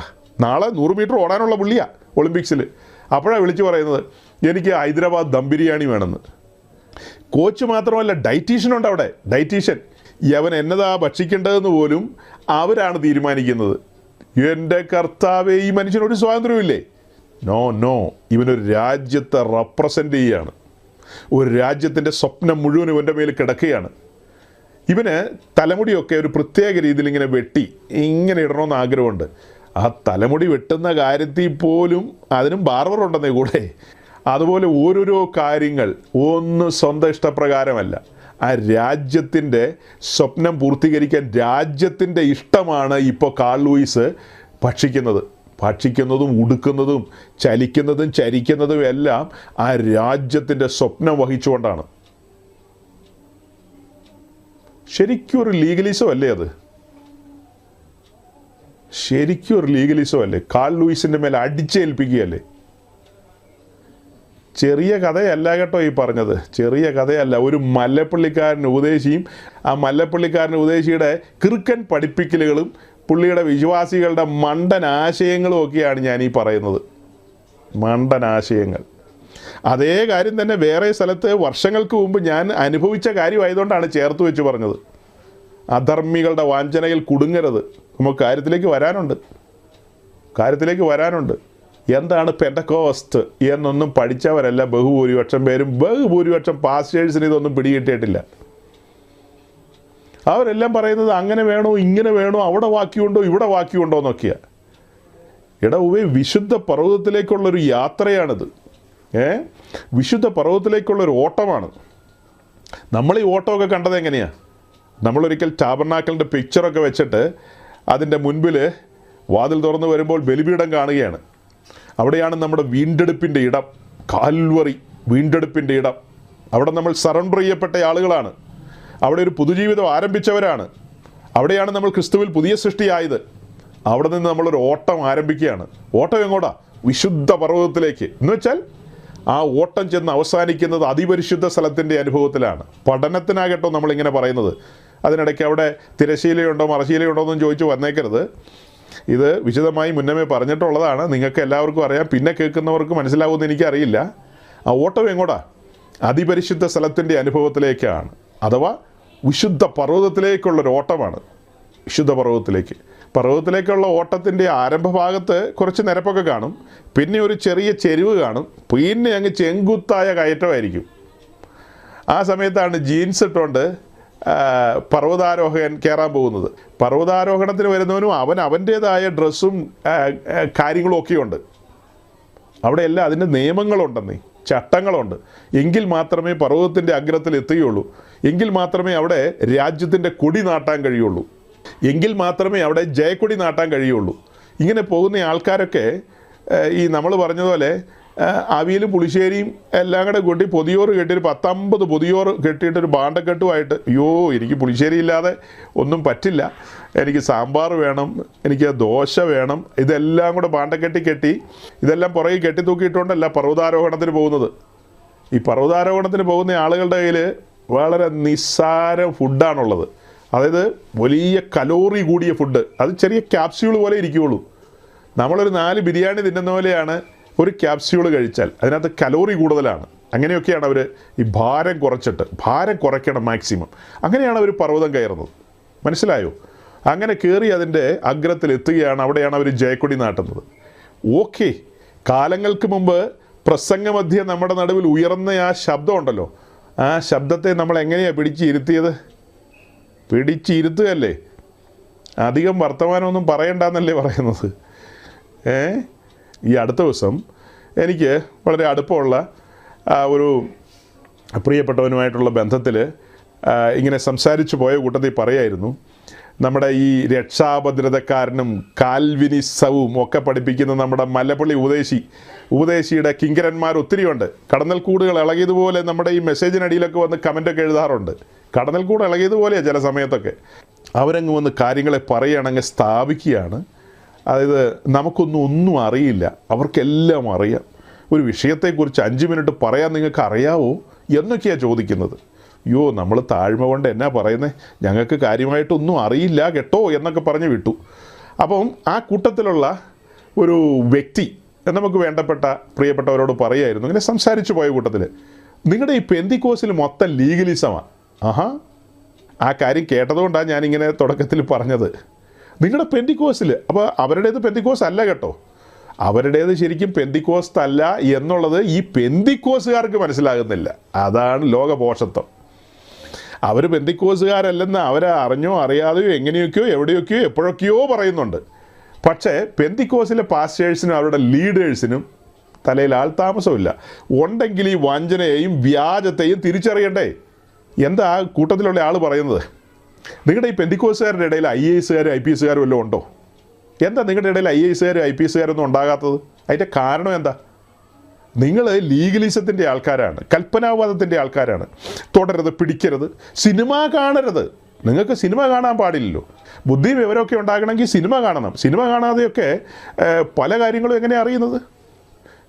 സിനിമ കാണണം, അപ്പോൾ ഈ ബുദ്ധി നമ്മുടെ ശരിക്കും പറഞ്ഞാൽ ഉണ്ടല്ലോ, ഇത് വികസിച്ച് വരണമെങ്കിൽ ഇത്തിരി വൈനൊക്കെ ഇടയ്ക്ക് കുടിക്കണം. അങ്ങനെയൊക്കെയാണ് അവർ കണ്ടെത്തിയിരിക്കുന്നത്. ഈ പെന്തിക്കോസുകാരെന്ന് പറയുന്ന കൂട്ടർ യവന്മാരൊരു തുള്ളി പോലും കുടിക്കില്ല, ഒരു ഇറ്റ് പോലും കുടിക്കില്ല. കമ്പനിക്കൊക്കെ വേണ്ടി കുടിക്കാൻ മേലെ അതുപോലും ചെയ്യില്ല. അങ്ങനെയൊക്കെ പറയുന്ന പുള്ളികളാണ് പെന്തിക്കോസുകാരുടെ ഇടയിൽ വന്ന് പ്രസംഗിക്കുന്നത്. ഞാൻ നടുങ്ങിപ്പോയി. എൻ്റെ കർത്താവ്, എന്തുകൊണ്ട് ഈ പെന്തിക്കോസുകാർക്ക് ഈ പ്രസംഗരെ വിവേചിക്കാൻ കഴിയുന്നില്ല? അപ്പോസ്തോലന്മാരെന്ന് പറഞ്ഞു വന്നവരെ FEC സഭ കയ്യോടെ പിടിച്ച് കയ്യാമം വെച്ചു, വിലങ്ങ് വെച്ചു, അറസ്റ്റ് ചെയ്തിരിക്കുന്നു എന്നാണ് പറഞ്ഞത്. വന്ന അപ്പോസ്തലന്മാർ വിറച്ചുപോയി. ഇപ്പം നമ്മൾ ഈ ചുറ്റിക്കറങ്ങി നടക്കുന്ന അപ്പോസ്തലൻ എന്ന് പറയുന്നവനൊക്കെ അടിച്ച് മിന്നിച്ച് കയറി പോയിക്കൊണ്ടിരിക്കുകയാണ്, ആസ്വദിച്ചുകൊണ്ടിരിക്കുകയാണ്, ലോക സുഖങ്ങൾ ആസ്വദിച്ചുകൊണ്ടിരിക്കുകയാണ്. നമ്മുടെ പെന്തിക്കോസിൻ്റെ പൂർവന്മാരൊക്കെ എഴുതിയ പാട്ടുകളെയൊക്കെ അവർ പുച്ഛിക്കും കേട്ടോ. ഈ ആൾക്കാർ ഭയങ്കരമായിട്ട് പുച്ഛിച്ച് കളയും. അതായത് നമ്മുടെ പൂർവന്മാർ പാട്ടൊക്കെ എഴുതി വെച്ചല്ലോ, ലോകസുഖമൊന്നും വേണ്ട എന്നൊക്കെ പറഞ്ഞ്. അപ്പോൾ നമ്മുടെ പെന്തിക്കോസിൻ്റെ പൂർവന്മാർ ഭക്തിക്കൊത്ത് ജീവിച്ച് അവർ ധാരാളം പാട്ടുകളൊക്കെ എഴുതിയിട്ടുണ്ട്. ലോകസുഖത്തിനെതിരെയും ഈ ലോകത്തിൻ്റെ ഇമ്പങ്ങളും അതിൻ്റെ സതിരുകളും അതിൻ്റെ ഇടപാടുകളിലൊക്കെ പോയി കുരുങ്ങി വിശുദ്ധന്മാർ തങ്ങളുടെ വിശുദ്ധി മലിനമാക്കരുത്, അവരുടെ ഓട്ടം സ്ഥിരതയോടെ ഓടുക എന്നൊക്കെയുള്ള കാര്യം പറഞ്ഞൊക്കെ പാട്ടുകളൊക്കെ ഉണ്ടല്ലോ. നല്ല പോരാട്ടം പോരാടി ഓട്ടം ഓടിയിടാം, വല്ലഭൻ്റെ നല്ല പാത പിന്തുടരാമെന്നൊക്കെ പറഞ്ഞല്ലേ നമ്മൾ പാട്ട് പാടുന്നത്. നമ്മുടെ പാട്ടുകാരി ഇന്ന് വന്നിട്ടില്ല, പുള്ളിക്കാരി ലീവ് എടുത്തു. പാട്ടുകാരി വന്നായിരുന്നെങ്കിൽ പാട്ടുകാരിനെ കൊണ്ട് 2 വരി പാടിപ്പിക്കാമായിരുന്നു. സാരമില്ല, നിങ്ങളെപ്പോഴും പാടുന്നവരല്ലേ. നല്ല പോരാട്ടം പോരാടി ഓട്ടം ഓടിയിടാന്നുള്ള പാട്ടൊക്കെ വല്ലപ്പോഴും പാടണം കേട്ടോ. നിങ്ങളിൽ പലരും പോകുന്ന ചർച്ചുകളിൽ അങ്ങനത്തെ പാട്ട് പാടാറില്ലെങ്കിൽ നിങ്ങളുടെ പാസ്റ്ററേയും പെമ്പിളേനെയൊക്കെ വീട്ടിൽ വിളിക്കണം. വീട്ടിൽ വിളിച്ച് നല്ല ബിരിയാണി കൊടുക്കണം, നന്നായിട്ട് കൊടുക്കണം, കുഴച്ച് മറിച്ച് കഴിക്കാൻ പാകത്തിന് കൊടുക്കണം. അപ്പോൾ ഈ ചാപ്പാടൊക്കെ ഇങ്ങനെ കൊടുത്തു കഴിഞ്ഞിട്ട് ഒരു വെളുത്ത കവറില്ലെങ്കിൽ അവർ പിടിക്കുമെന്ന് എനിക്കറിയില്ല, കുറേ ഡോളർ അങ്ങ് വെക്കണം, ഡോളർ വെച്ചിട്ട് കൊടുക്കണം. ശരിക്കും ഒരു കൈക്കൂലിയാണത്. കൈക്കൂലി കൊടുത്തിട്ട് നിങ്ങൾ കാര്യം സാധിപ്പിക്കണം. എന്താ കാര്യം? ഇതെല്ലാം കൊടുത്തു കഴിയുമ്പോൾ അവരുടെ കണ്ണൊക്കെ തുറന്നു വരുമല്ലോ. എന്നിട്ട് പറയണം, നല്ല പോരാട്ടം പോരാടി ഓട്ടം ഓടിയിടാന്നുള്ള പാട്ടൊക്കെ നമുക്ക് അടുത്ത ആഴ്ച സഭയിലൊന്ന് പാടണം എന്നൊക്കെ പറയണം. അല്ലാതെ ഈ കറക്ക് പാട്ടുകളുണ്ടല്ലോ, അതൊന്നും അല്ല പാടേണ്ടത്. അങ്ങനത്തെ പാട്ടുകളൊക്കെ പാടി ആത്മാവിൽ നിറഞ്ഞ് സന്തോഷിച്ച് മുന്നോട്ട് പോകണം. അപ്പോൾ നമ്മൾ പറഞ്ഞു വന്നത്, പെന്തക്കോസ്തുകാരുടെ ഇടയിൽ ലീഗലിസം ഉണ്ട്. പിന്നെ എന്താ, അവർ അങ്ങനെ പറയുന്നു ഇങ്ങനെ പറയുന്നു. അവരുടെ ഇടയിൽ കളക്ടറും ഡെപ്യൂട്ടി കളക്ടറൊന്നും ഇല്ലാത്തതിൻ്റെ കാരണം സിനിമ കാണാൻ പോകാത്തതുകൊണ്ടും മറ്റ് പല കാര്യങ്ങളിലും തല വയ്ക്കാത്തത് കൊണ്ടുമാണെന്നൊക്കെയാണ് ഈ പുള്ളികൾ പറഞ്ഞുകൊണ്ട് വരുന്നത്. അതൊക്കെ കേട്ടപ്പോഴാണ് എനിക്ക് ഇങ്ങനെയും കൂടെ കുറച്ച് കാര്യങ്ങൾ പ്രസംഗിച്ചാലോ എന്നൊരു ചിന്ത വരുന്നത്. അതുകൊണ്ടാണ് ഞാൻ ഇങ്ങനെ പറഞ്ഞു പോകുന്നത്. അത്യാവശ്യം മനസ്സിലാകാൻ പാകത്തിനുള്ള കാര്യങ്ങൾ തന്നെയാണിത്. അപ്പം നോക്കണം, കാൾ ലൂയിസിൻ്റെ ഓട്ടത്തെ നമ്മൾ 2ആയിട്ടാണ് കണ്ടത്. ഒന്ന് ഓടിക്കൊണ്ടിരിക്കുന്ന ഭാഗം കാണുന്നു, മറു സൈഡിൽ നമ്മൾ എന്താ കണ്ടത്? മറു സൈഡിൽ കണ്ടത് ഓട്ടത്തിന് വേണ്ടി സജ്ജമാകുന്ന കാൾ ലൂയിസിനെ. നമ്മൾ യാഗപീഠത്തെങ്കിലേക്ക് നോക്കുമ്പോൾ, അഥവാ ക്രൂശിങ്കിലേക്ക് നോക്കുമ്പോൾ, അവിടെ പിതാവിൻ്റെ ഏകജാതനായ പുത്രനാണ് തച്ചുടയ്ക്കപ്പെട്ട് കിടക്കുന്ന കാഴ്ച കാണുന്നത്. മറ്റൊരു ആംഗിളിൽ നിന്ന് നമ്മൾ നോക്കുമ്പോൾ കാണുന്ന കാഴ്ച എന്താ? ദൈവകുടുംബത്തിലെ ആദ്യജാതൻ സമർപ്പിതനായി കിടക്കുന്ന കാഴ്ചയാണ്. ഒരേ ബലിപീഠത്തിലേക്ക് നോക്കുമ്പോൾ കാണുന്ന കാഴ്ചയാണ് ഈ പറഞ്ഞത്. ഒന്ന്, പിതാവിൻ്റെ ഏകജാതനായ പുത്രൻ തച്ചുടയ്ക്കപ്പെട്ട് കിടക്കുന്നു. മറു സൈഡിലൂടെ നമ്മൾ നോക്കിയപ്പോൾ എന്താ കണ്ടത്? അവിടെ ദൈവകുടുംബത്തിലെ ആദ്യജാതനെയാണ് കണ്ടത്. അപ്പോൾ ഒരു വിഷയം നമ്മൾ പല രീതിയിലല്ലേ പറയുന്നത്. ഇപ്പോൾ സമാഗമന കൂടാരത്തിൻ്റെ വിശുദ്ധ സ്ഥലത്തിരിക്കുന്ന വിളക്കിലേക്ക് നോക്കിയിട്ട് നമ്മൾ പറയും ആ വിളക്ക് ക്രിസ്തുവിനെ കാണിക്കുന്നു എന്ന്. ഒന്നോടെ സൂക്ഷിച്ച് നോക്കിക്കഴിഞ്ഞാൽ എന്ത് പറയും? ആ വിളക്ക് പരിശുദ്ധാത്മാവിനെ കാണിക്കുന്നു എന്ന് പറയും. പിന്നെയും സൂക്ഷിച്ച് നോക്കിയാലോ ആ വിളക്ക് ദൈവസഭയെ കാണിക്കുന്നു. ഒരിക്കൽ കൂടെ നോക്കിയാലോ ആ വിളക്ക് യേശുക്രിസ്തുവിനെയും തൻ്റെ സഭയെയും അതിൻ്റെ നടുവിൽ പരിശുദ്ധാത്മാവിനെയും കാണിക്കുന്നു. അതൊക്കെ വിശദമാക്കുകയും പഠിപ്പിക്കുകയും ചെയ്യുന്നവരല്ലേ നമ്മൾ. അതുപോലെ തന്നെയാണ് ഇവിടെ കാൾ ലൂയിസിൻ്റെ ലൈഫ്. ഓടുന്ന കാൾ ലൂയിസും ഓട്ടത്തിന് വേണ്ടി സജ്ജമാകുന്ന കാൾ ലൂയിസും. അപ്പോൾ ഇത് രണ്ടും നമ്മുടെ ജീവിതത്തിൽ കൊണ്ടുവരും. നമ്മൾ നമ്മുടെ വിശുദ്ധ ജീവിതത്തിലേക്ക് പ്രവേശിച്ച് മുൻപോട്ട് പോകുമ്പോൾ യെരുശലേം ദൈവാലയത്തെയും സമാഗമന കൂടാരത്തെയും നമ്മുടെ മുമ്പിൽ കൊണ്ടുവരും. അതെന്തിനാ? നാം ആണ് പുതിയ നിയമത്തിലെ ആലയം, ദൈവത്തിൻ്റെ മന്ദിരം എന്ന വിഷയം പഠിക്കുമ്പോൾ അതിൻ്റെ ആധികാരികമായ പഠനത്തിലേക്ക് കടക്കണമെങ്കിൽ 2 നിഴലുകളാണ് നമ്മുടെ മുമ്പിലുള്ളത്. ഒന്ന് സമാഗമന കൂടാരവും, ഒന്ന് യെരുശലേം ദൈവാലയവും. അപ്പോൾ അതിൽ സമാഗമന കൂടാരത്തെ നമ്മൾ അടുത്ത് നിന്ന് കാണുമ്പോൾ മനസ്സിലാകുന്നത് ഈ ഭൂമിയിലെ നമ്മുടെ സഞ്ചാരവും ജീവിതവും എല്ലാം സമാഗമന കൂടാരവുമായിട്ട് കണക്ട് ചെയ്താണ് നമ്മൾ പഠിക്കുന്നത്. മൊബൈൽ ടെമ്പിൾ എന്നുള്ള നിലയിൽ ടാബർനാക്കിളിനാണ് പ്രാധാന്യം. അതേസമയം ജെറുസലേം ടെമ്പിള് അതിൻ്റെ പണിയും അതിൻ്റെ കാര്യപരിപാടികളെല്ലാം നമ്മൾ വരാൻ പോകുന്ന പുതിയ ഭൂമിയിൽ വെളിപ്പെടുന്ന ദൈവത്തിൻ്റെ നഗരവുമായിട്ട് കണക്ട് ചെയ്ത് ആ കാര്യങ്ങളെ പറയും.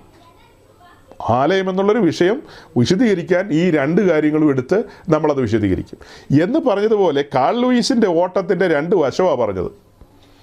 ഓടിക്കൊണ്ടിരിക്കുന്ന കാൾ ലൂയിസിനോട് നമ്മൾ താഴ്ത്തി പരിശോധിക്കും, പരിശോധനയുണ്ട്, സിംഹം അലർന്നുണ്ടെന്നൊന്നും കാൾ ലൂയിസിനോട് പറയുന്നില്ല. അതേസമയം ഈ കാര്യത്തിന് വേണ്ടി ഒരുങ്ങുന്ന കാൾ ലൂയിസിൻ്റെ ലൈഫും നമ്മുടെ കൺമുമ്പിലുണ്ട്. ഇത് രണ്ടും ചേർത്ത് വെച്ച് പഠിക്കണം. ഇത് രണ്ടും ചേർത്ത് വെച്ച് പഠിപ്പിക്കണമെങ്കിൽ സ്വർഗത്തിൽ നിന്ന് അയച്ച പരിശുദ്ധാത്മാവിനാൽ ശുശ്രൂഷയ്ക്ക് വിളിക്കപ്പെട്ട ദൈവദാസന്മാർക്ക് മാത്രമേ പറ്റൂ. അല്ലാത്ത പുള്ളികൾ ജോൺ മെക്കാത്തറിൻ്റെയും ജോൺ പൈപ്പറിൻ്റെയും പിന്നെ ഏതാ പോൾ വാഷറിൻ്റെ ഒക്കെ പുസ്തകമൊക്കെ വായിച്ചിട്ട് അവർ കുറേ കാര്യങ്ങൾ പറഞ്ഞു തരും.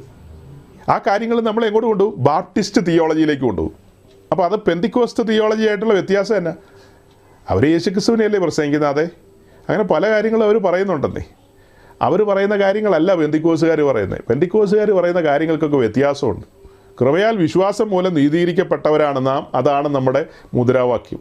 അങ്ങനെ നീതീകരിക്കപ്പെട്ട നാം അനുദിന ജീവിതത്തിൽ സാങ്ക്ടിഫിക്കേഷനിലൂടെ മുന്നോട്ട് പോകണം, അതായത് വിശുദ്ധീകരണത്തിലൂടെ മുൻപോട്ട് പോവുകയാണ്. അപ്പോൾ തന്നെ നമ്മൾ മുൻപോട്ട് പോകുന്ന യാത്രയിൽ വിശ്വാസ ജീവിതമാണ് പ്രാക്ടീസ് ചെയ്യുന്നത്. വിശ്വാസ ജീവിതവുമായി ബന്ധപ്പെട്ട് ഞാൻ ഒന്ന് രണ്ട് കമൻസ് കേട്ടു. അതിനിപ്പോൾ മറുപടി പറയണോ? വേണ്ട, അടുത്ത ദിവസം പറയാം. അപ്പോൾ നമ്മൾ വിശ്വാസ ജീവിതത്തിൽ മുൻപോട്ട് പോകുന്നു, കൃപ ആസ്വദിച്ചുകൊണ്ടിരിക്കുകയാണ്. പാപത്തിൻ്റെ പടുകുഴിയിൽ നിന്ന് കൃപയാണ് നമ്മെ ലിഫ്റ്റ് ചെയ്തത്. എങ്ങോട്ടാണ് ലിഫ്റ്റ് ചെയ്തത്? ക്രൂശിങ്കിലേക്ക് വന്ന നാം ആ സമർപ്പണത്തിലെത്തിയല്ലോ. സമർപ്പണത്തിൽ തന്നെയാണ്. സമർപ്പണത്തിൽ നിൽക്കുന്ന നമ്മെ വീണ്ടും കൃപ ലിഫ്റ്റ് ചെയ്യുകയാണ്. എങ്ങോട്ടാ? അതിപരിശുദ്ധ സ്ഥലത്തിൻ്റെ അനുഭവത്തിലേക്ക്, മോസ്റ്റ് ഹോളി പ്ലേസിൻ്റെ അനുഭവത്തിലേക്കാണ് കൃപ നമ്മെ ലിഫ്റ്റ് ചെയ്തുകൊണ്ടിരിക്കുന്നത്. അങ്ങനെ മുൻപോട്ട് ലിഫ്റ്റ് ചെയ്യപ്പെട്ടുകൊണ്ടിരിക്കുന്ന നമ്മോട് പൗലോസ് പറയാണ്, ഇങ്ങനെ പോയിക്കൊണ്ടിരിക്കുമ്പോൾ ആ കൃപയെ അഗണ്യമാക്കരുതെന്ന് പറയുന്ന കൂട്ടത്തിൽ തന്നെ പറയാണ്, ഈ യാത്രയിൽ എപ്പോഴും എൻ്റെ കൃപ നിനക്ക് മതി എന്ന ആ സ്വരം കാതുകളിൽ മുഴങ്ങിക്കൊണ്ടിരിക്കും. പല വിഷയത്തിലും നമ്മൾ ഭാരപ്പെടുകയും ഞെരങ്ങുകയും നെടുവീർപ്പിടുകയും ഒക്കെ ചെയ്യുന്ന നിമിഷങ്ങളുണ്ട്. നിശ്ചയമായും കൊടുങ്കാറ്റുകൾ അടിക്കും നമ്മുടെ ജീവിതത്തിൽ. അങ്ങനെയല്ലേ യെശയ്യാവ് പ്രവചനത്തിലൂടെ പറഞ്ഞു വെച്ചിരിക്കുന്നത്? കൊടുങ്കാറ്റിനാൽ അടിക്കപ്പെട്ട ആശ്വാസമറ്റ അനുഭവത്തിലൂടെയൊക്കെ പോകേണ്ടി വരുമെന്ന്.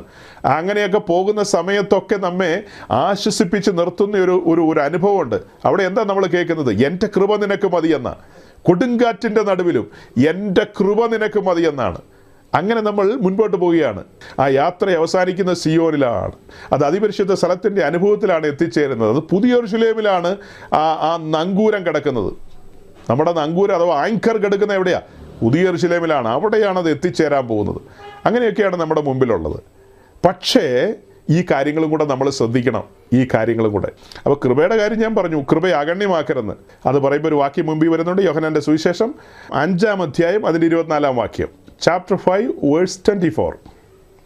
ആമേൻ ആമേൻ. ഞാൻ നിങ്ങളോട് പറയുന്നു, എന്റെ വചനം കേട്ട് എന്നെ അയച്ചവനെ വിശ്വസിക്കുന്നവന് നിത്യജീവനുണ്ട്. അവൻ ന്യായവിധിയിലാകാതെ മരണത്തിൽ നിന്ന് ജീവങ്കിലേക്ക് കടന്നിരിക്കുന്നു. എൻ്റെ വചനം കേട്ട് എന്നെ അയച്ചവനിൽ വിശ്വസിക്കുന്നവന് നിത്യജീവനുണ്ട്. അവൻ ന്യായവിധിയിലാകാതെ മരണത്തിൽ നിന്ന് ജീവങ്കിലേക്ക് കടന്നു. അതിന് കൂട്ടത്തിൽ തന്നെ 2 തിമോത്തിയോസ് 1:10 കൂടെ വായിക്കാം. 2 തിമോത്തി ചാപ്റ്റർ 1 വേഴ്സ് 10.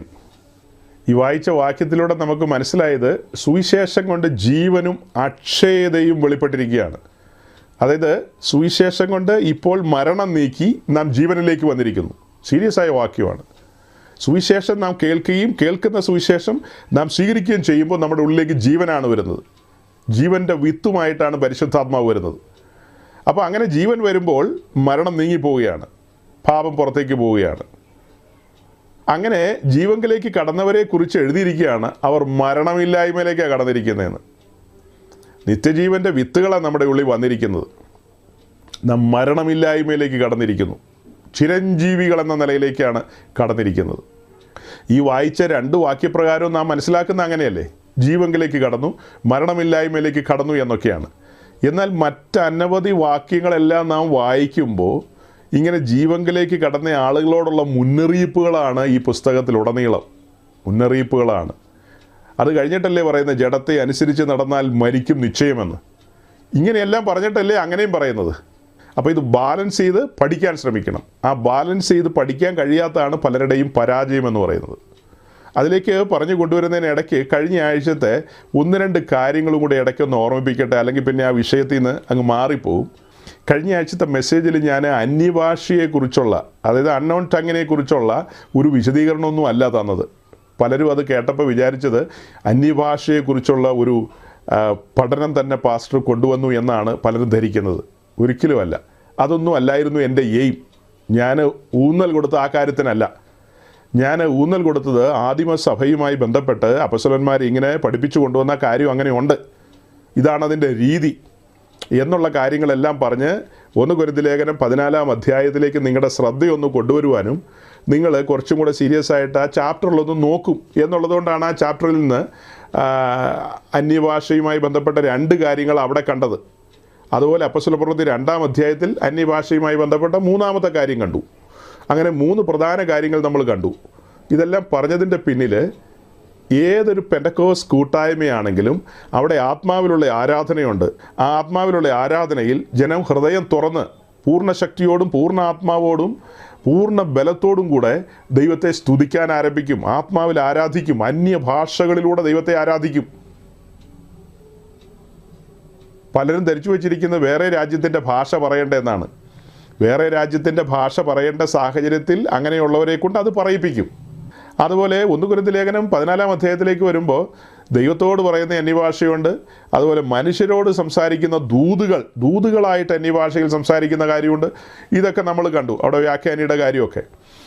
ആട്ടെ, ഞാൻ പറഞ്ഞു വന്നത് ഒരു പെന്തക്കോസ് കൂട്ടായ്മയാണെങ്കിൽ അതിനകത്ത് ആത്മാവിലുള്ള ആരാധനയുണ്ട്. വിശുദ്ധന്മാർ ഒരുമിച്ച് കൂടുമ്പോൾ വിശുദ്ധ സഭായോഗത്തിൽ അവർ ഒരുമിച്ച് ആത്മാവിൽ ആരാധിക്കും. ദൈവത്തിൻ്റെ ആത്മാവിൻ്റെ നദി അവരുടെ നടുവിൽ ഒഴുകും. ആ നദി ഒഴുകിക്കഴിഞ്ഞാൽ അവരെല്ലാവരും ആത്മാവിൽ സംസാരിക്കില്ലേ? അവരെല്ലാവരും ആത്മാവിൽ ആരാധിക്കും. ആ സമയത്ത് വ്യാഖ്യാനി വേണമെന്ന് ചോദിച്ചാൽ അതിൻ്റെ ആവശ്യമില്ല. അവിടെ ആരെങ്കിലും ദൈവത്തിൽ നിന്ന് അരുളപ്പാട് ലഭിച്ചിട്ട് അന്യഭാഷയിലൂടെ ദൂത് പറയുകയാണെങ്കിൽ നിശ്ചയമായും വ്യാഖ്യാനി വേണം.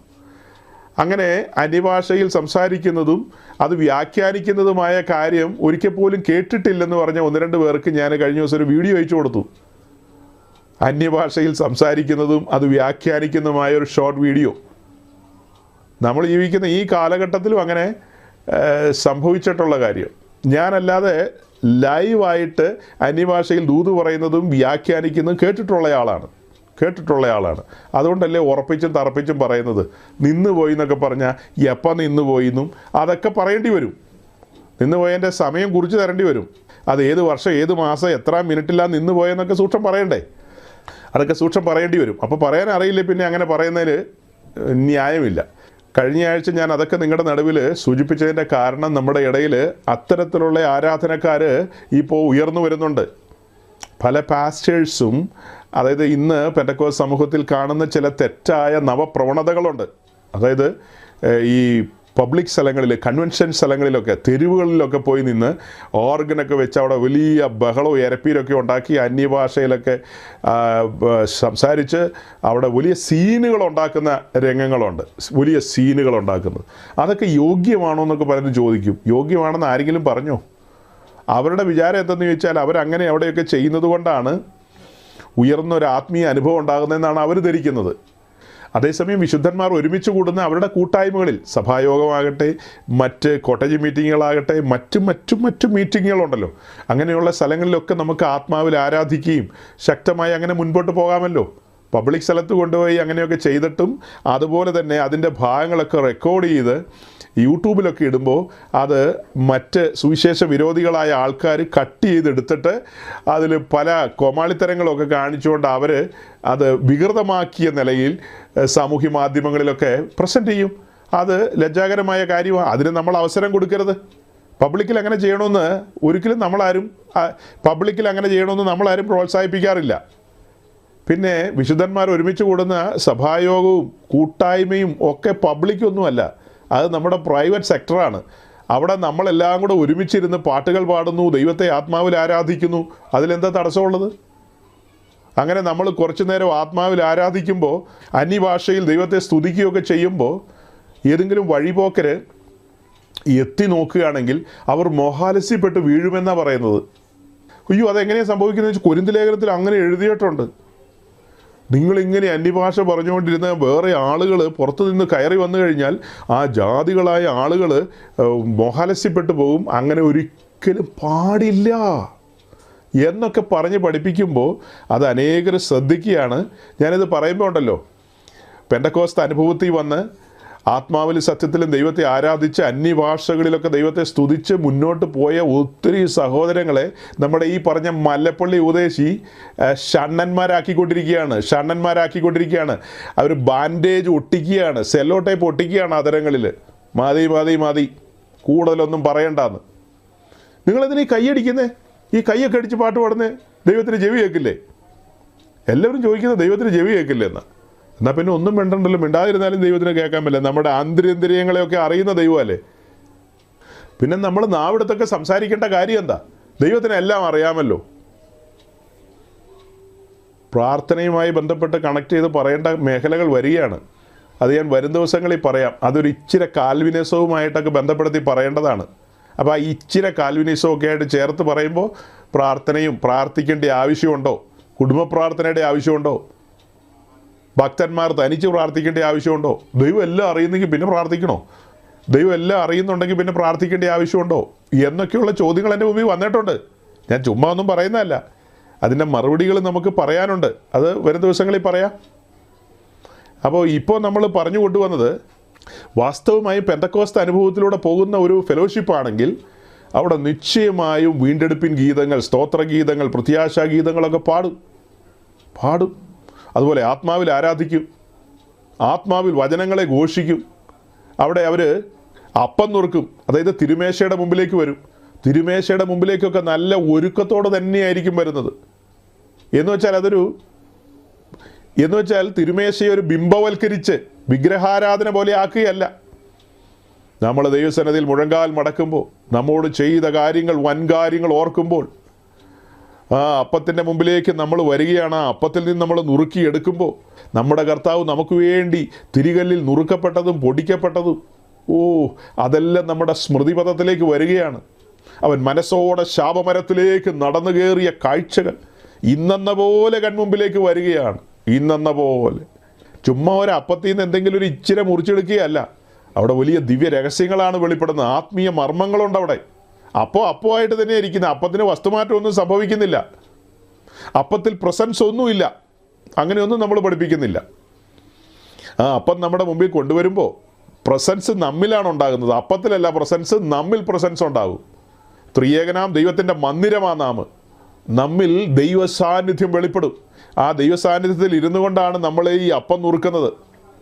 അവിടെയാണ് ഒരു പാട്ടിൻ്റെ ഈരടി ഓർമ്മയിലേക്ക് വരുന്നത്. ഇത്ര മഹത്വമുള്ള ഈ പദവിക്ക്, ഈ പുഴുക്കൾക്ക് എന്ത് യോഗ്യത എന്നാണ് പാട്ടുകാരൻ പാടിയത്. നാം വന്നിരിക്കുന്ന ആ പദവി ഒന്ന് ആലോചിച്ച് നോക്കി. അന്ത്യകാലത്ത് വെളിപ്പെടുവാനിരിക്കുന്ന രക്ഷയിലേക്ക് വീണ്ടും ജനിപ്പിച്ചു കൊണ്ടുവന്നിരിക്കുന്ന നമുക്ക് വേണ്ടി സ്വർഗത്തിൽ സൂക്ഷിച്ചിരിക്കുന്നത് ക്ഷയം, മാലിന്യം, വാട്ടവും ഒന്നുമില്ലാത്ത നല്ലൊരു അവകാശമാണ്. അങ്ങനൊരു അവകാശത്തിന് വേണ്ടി വീണ്ടും ജനിപ്പിച്ച് ദൈവശക്തിയിൽ കാത്തുകൊണ്ടിരിക്കുകയാണ്. അങ്ങനെ കാക്കപ്പെടുന്ന നമ്മൾ ദൈവശക്തിയിൽ, ദൈവസാന്നിധ്യത്തിൽ ഈ തിരുമേശയിലേക്ക് പ്രവേശിക്കുകയാണ്. നമ്മുടെ കർത്തൃദാസന്മാർ വിശുദ്ധ തിരുവചനങ്ങളെ നമ്മുടെ മുമ്പിൽ വായിച്ചു കേൾപ്പിക്കും. ധ്യാനത്തോടെ നമ്മൾ ആരാഞ്ഞു നോക്കും, ശോധന ചെയ്യും. അങ്ങനെ ശോധന ചെയ്താണ് നമ്മൾ ആ അപ്പത്തിലേക്ക് കരനീട്ടുന്നത്. ശോധനയോടുകൂടി തന്നെയാണ് ആ പാനപാത്രത്തിൻ്റെ ഭാഗമായി നമ്മൾ മാറുന്നത്. അല്ലാതെ ഇന്നാ പിടിച്ചോ കുടിച്ചോ എന്നുള്ള രീതിയിലല്ല നമ്മൾ അതിലേക്ക് അലക്ഷ്യമായിട്ടല്ല കടക്കുന്നത്. അങ്ങനെയെല്ലാം നാം ആ ശുശ്രൂഷയിലേക്കൊക്കെ പ്രവേശിച്ച് പ്രത്യാശ ഗീതങ്ങളൊക്കെ പാടി ആത്മാവിൽ സന്തോഷിച്ചുകൊണ്ട് അങ്ങനെ ദൈവത്തിൻ്റെ വചനം കേട്ട് ഒടുക്കം നമ്മുടെ ദൈവദാസൻ നമ്മുടെ നേരെ കരമുയർത്തിക്കൊണ്ട് പറയുന്നൊരു വാക്കുണ്ട്. അവസാനം പോകാൻ നേരത്ത് റോമൻ വാളുകളുടെ ഇടയിലൂടെയാണ് ഈ കൂട്ടായ്മയ്ക്ക് കടന്നു വന്നിരിക്കുന്ന കൊരിന്ത്യർ അല്ലേ? റോമൻ വാളുകളുടെ ഇടയിലൂടെയാണ് ഈ കൂട്ടായ്മയ്ക്ക് പാത്തും പതുങ്ങിയ വന്നിരിക്കുന്നത്. അങ്ങനെ കടന്നു വന്നാണ് ഈ കൂട്ടായ്മ ആചരിച്ച് വിശുദ്ധന്മാരുമായിട്ടുള്ള സംസർഗം. ദൈവ സാന്നിധ്യത്തിൽ അങ്ങനെ ആത്മാവിൽ സന്തോഷിക്കുകയാണ്. അങ്ങനെ സന്തോഷിച്ച് പിരിയാൻ നേരത്താണ് അദ്ദേഹം കരമുയർത്തി പറയുന്നത്, പിതാവായ ദൈവത്തിൻ്റെ സ്നേഹവും യേശുക്രിസ്തുവിൻ്റെ കൃപയും ആശ്വസിപ്പിച്ച് വഴി നടത്തുന്ന പരിശുദ്ധാത്മാവിൻ്റെ നിരന്തരമായ കൂട്ടായ്മയും സഹവാസവും നാം എല്ലാവരോടും കൂടെ നമ്മുടെ കർത്താവിൻ്റെ മടങ്ങി വരെ ഉണ്ടായിരിക്കുമാറാകട്ടെ എന്ന് പറയുമ്പോൾ ഒരു പ്രകമ്പനമാണ് അവിടെ ഉണ്ടാകുന്നത്. ഈ 3-4 മണിക്കൂർ, 3-4 ആയിരിക്കില്ല, കൊരിന്തിരൊക്കെ ഇരുന്ന് മണിക്കൂറുകളായിരിക്കും. നമ്മുടെ അമേരിക്കക്കാരും അവരൊക്കെ 1.5 മണിക്കൂർ ഇരുന്ന് കൈകൊട്ടി പാടി പോകുന്ന പോലെയൊന്നുമല്ല, മണിക്കൂറുകളായിരിക്കും. രാവിലെ വന്നിട്ട് വൈകിട്ടായിരിക്കും പിരിയുന്നത്. ആ പിരിയുന്ന സമയത്തായിരിക്കും പിരിയാൻ പോലും തോന്നില്ല. കൂട്ടായ്മയുടെ മാധുര്യം, ദൈവ സാന്നിധ്യത്തിൽ ഇരിക്കുകയാണ്. ദൈവത്തിൻ്റെ വചനം തിരുവായി മൊഴികളല്ലേ കേട്ടുകൊണ്ടിരിക്കുന്നത്. എന്തെന്തെല്ലാം കാര്യങ്ങളാണ്. തൻ്റെ പുത്രനെ നമുക്ക് വേണ്ടി കാൽവറിയിൽ കൈവിട്ട കാര്യങ്ങൾ, അവനെ തകർത്ത് കളയുവാൻ യഹോവയ്ക്ക് ഇഷ്ടം തോന്നി എന്നെല്ലാം പറഞ്ഞു കേൾപ്പിക്കുമ്പോൾ ദൈവത്തിൻ്റെ വചനമാകുന്ന കലപ്പ നമ്മുടെ ഉള്ളിലൂടെ കടന്നു പോവുകയല്ലേ. നമ്മുടെ ഹൃദയത്തിൻ്റെ അവസ്ഥകൾ ഏതെങ്കിലും വിധത്തിൽ കഠിനപ്പെട്ടിട്ടുണ്ടെങ്കിൽ അതിനെയെല്ലാം ഉടച്ചുകൊണ്ട് ദൈവത്തിൻ്റെ വചനമാകുന്ന ചുറ്റുക, തലങ്ങും വലങ്ങും വന്ന് വീഴുകയാണ്. ഹാമറിങ് നടക്കുകയാണ്, അവിടെ ഹാമറിങ് നടക്കുകയാണ്. അങ്ങനെ മണിക്കൂറുകൾ പോവുകയാണ്. എത്ര മണിക്കൂറുകളാണ് ഇരുന്ന ഇരിപ്പിലിരിക്കുന്നത്. അതിനിടയിൽ എന്തുമാത്രം സ്തുതിയും സ്തോത്രമൊക്കെ അർപ്പിച്ചു. യാഗപീഠത്തിലെ തീ കെട്ടുപോകാതെ സൂക്ഷിച്ചുകൊണ്ടിരിക്കുകയാണ്, കത്തിക്കൊണ്ടിരിക്കുകയാണ്. അങ്ങനെ കത്തിക്കൊണ്ടിരിക്കുകയാണ്. ഒരു മടുപ്പും തോന്നുന്നില്ല. തൊണ്ടയ്ക്ക് ഒരു വേദനയില്ല, ഒരു കിച്ചുമില്ല, ഒന്നുമില്ല. അങ്ങനെ മുന്നേറിക്കൊണ്ടിരിക്കുകയാണ്. ഇതിനിടയിൽ ഉദ്ദേശി കോലും വടിയൊന്നുമായിട്ട് വരുന്നില്ല. ഇപ്പോഴത്തെ പെന്തിക്കോസ്, ഇപ്പോഴത്തെ പാസ്റ്ററുടെ കാര്യമല്ല ഞാൻ പറഞ്ഞത്, ഞാൻ കൊരിന്ത് സഭയുടെ കാര്യമാണ് പറഞ്ഞത്. ഇപ്പോഴാണ് 11:30 ഉദ്ദേശിക്ക് ഗുളിക തിന്നാനുള്ള, അല്ല ഉദ്ദേശി പുൾപിറ്റിൽ മറിഞ്ഞു വീഴും. ഉദ്ദേശി ജീവിക്കുന്ന തന്നെ ഗുളികയിലാണ്. ഗുളികയിൽ ജീവിക്കുന്ന ഉപദേശിക്ക് 11:30 മുമ്പേ നിർത്തണം. അപ്പോൾ അതുകൊണ്ട് പുള്ളിക്കാരൻ എല്ലാം പെട്ടെന്നാട്ടെ, എല്ലാവരും സാക്ഷ്യം പറയും, പെട്ടെന്നിരിക്കുക. ആരെങ്കിലുമൊക്കെ എന്തെങ്കിലും പറഞ്ഞു തുടങ്ങി കഴിഞ്ഞാൽ അപ്പോൾ പെട്ടെന്ന് ആമീൻ പറയും. അങ്ങനെയൊക്കെ ഉണ്ട്. ഉപദേശിമാർ പറയും ശരി എന്നൊക്കെ പറയും, എല്ലാം പെട്ടെന്നായിക്കോട്ടെ. അപ്പോൾ അങ്ങനെയെല്ലാം പെട്ടെന്ന് പരിപാടി അവസാനിപ്പിച്ച് പെട്ടെന്ന് പുള്ളിയുടെ ഇന്നോവ ഹൈബ്രിഡ് സ്റ്റാർട്ട് ചെയ്തൊരു പോക്കങ്ങ് പോവും. എൻ്റെ അമ്മോ എന്നാ ഭയങ്കരം. അതൊക്കെ സ്റ്റാർട്ട് ചെയ്ത് ഇങ്ങനെ അങ്ങ് പുറന്നങ്ങ് പോവും, ഭയങ്കര പോക്കും. ഇതൊക്കെ പറഞ്ഞപ്പോഴാണ് കഴിഞ്ഞതിൻ്റെ മുമ്പത്തെ ആഴ്ച എനിക്ക് വലിയൊരു അബദ്ധം പറ്റി. ഈ സജി പാസ്റ്റർ എന്ന് പറഞ്ഞ പാസ്റ്റർ എന്തൊക്കെയോ പറഞ്ഞു വന്നപ്പോൾ പറഞ്ഞതാ, കാര്യമായിട്ടൊന്നുമില്ല. ഒരു പഴയ ഒരു ബൈക്കുണ്ട്, അത് ഉന്തി തള്ളിക്കൊണ്ട് പോകുന്ന കാര്യമൊക്കെ പറഞ്ഞു. അപ്പം അതല്ലാതെ സുവിശേഷ നിമിത്തം നമ്മളൊന്നും അങ്ങനെ സമ്പാദിക്കാനായിട്ട് പരിശ്രമിച്ചിട്ടില്ല. സമ്പാദിക്കണമെങ്കിൽ ഇപ്പോൾ ഒന്ന് കണ്ണടച്ചാൽ മതി, ഇഷ്ടം പോലെ 4 വഴിയിൽ നിന്നും വരാനുണ്ട്, ഇഷ്ടം പോലെ വരും. അതിൻ്റെ വലിയ ആവശ്യമൊന്നുമില്ല, ജീവിച്ചു പോയാൽ പോരെ. നമ്മുടെ പൗലോസ് എന്താ തിമത്തിയോസിനോട് പറഞ്ഞത്? എൻ്റെ മോനെ തിമത്തിയോസെ, ഉന്മാനം ഉടുക്കാനുണ്ടെങ്കിൽ മതിയെന്ന് വിചാരിക്കാനല്ലേ.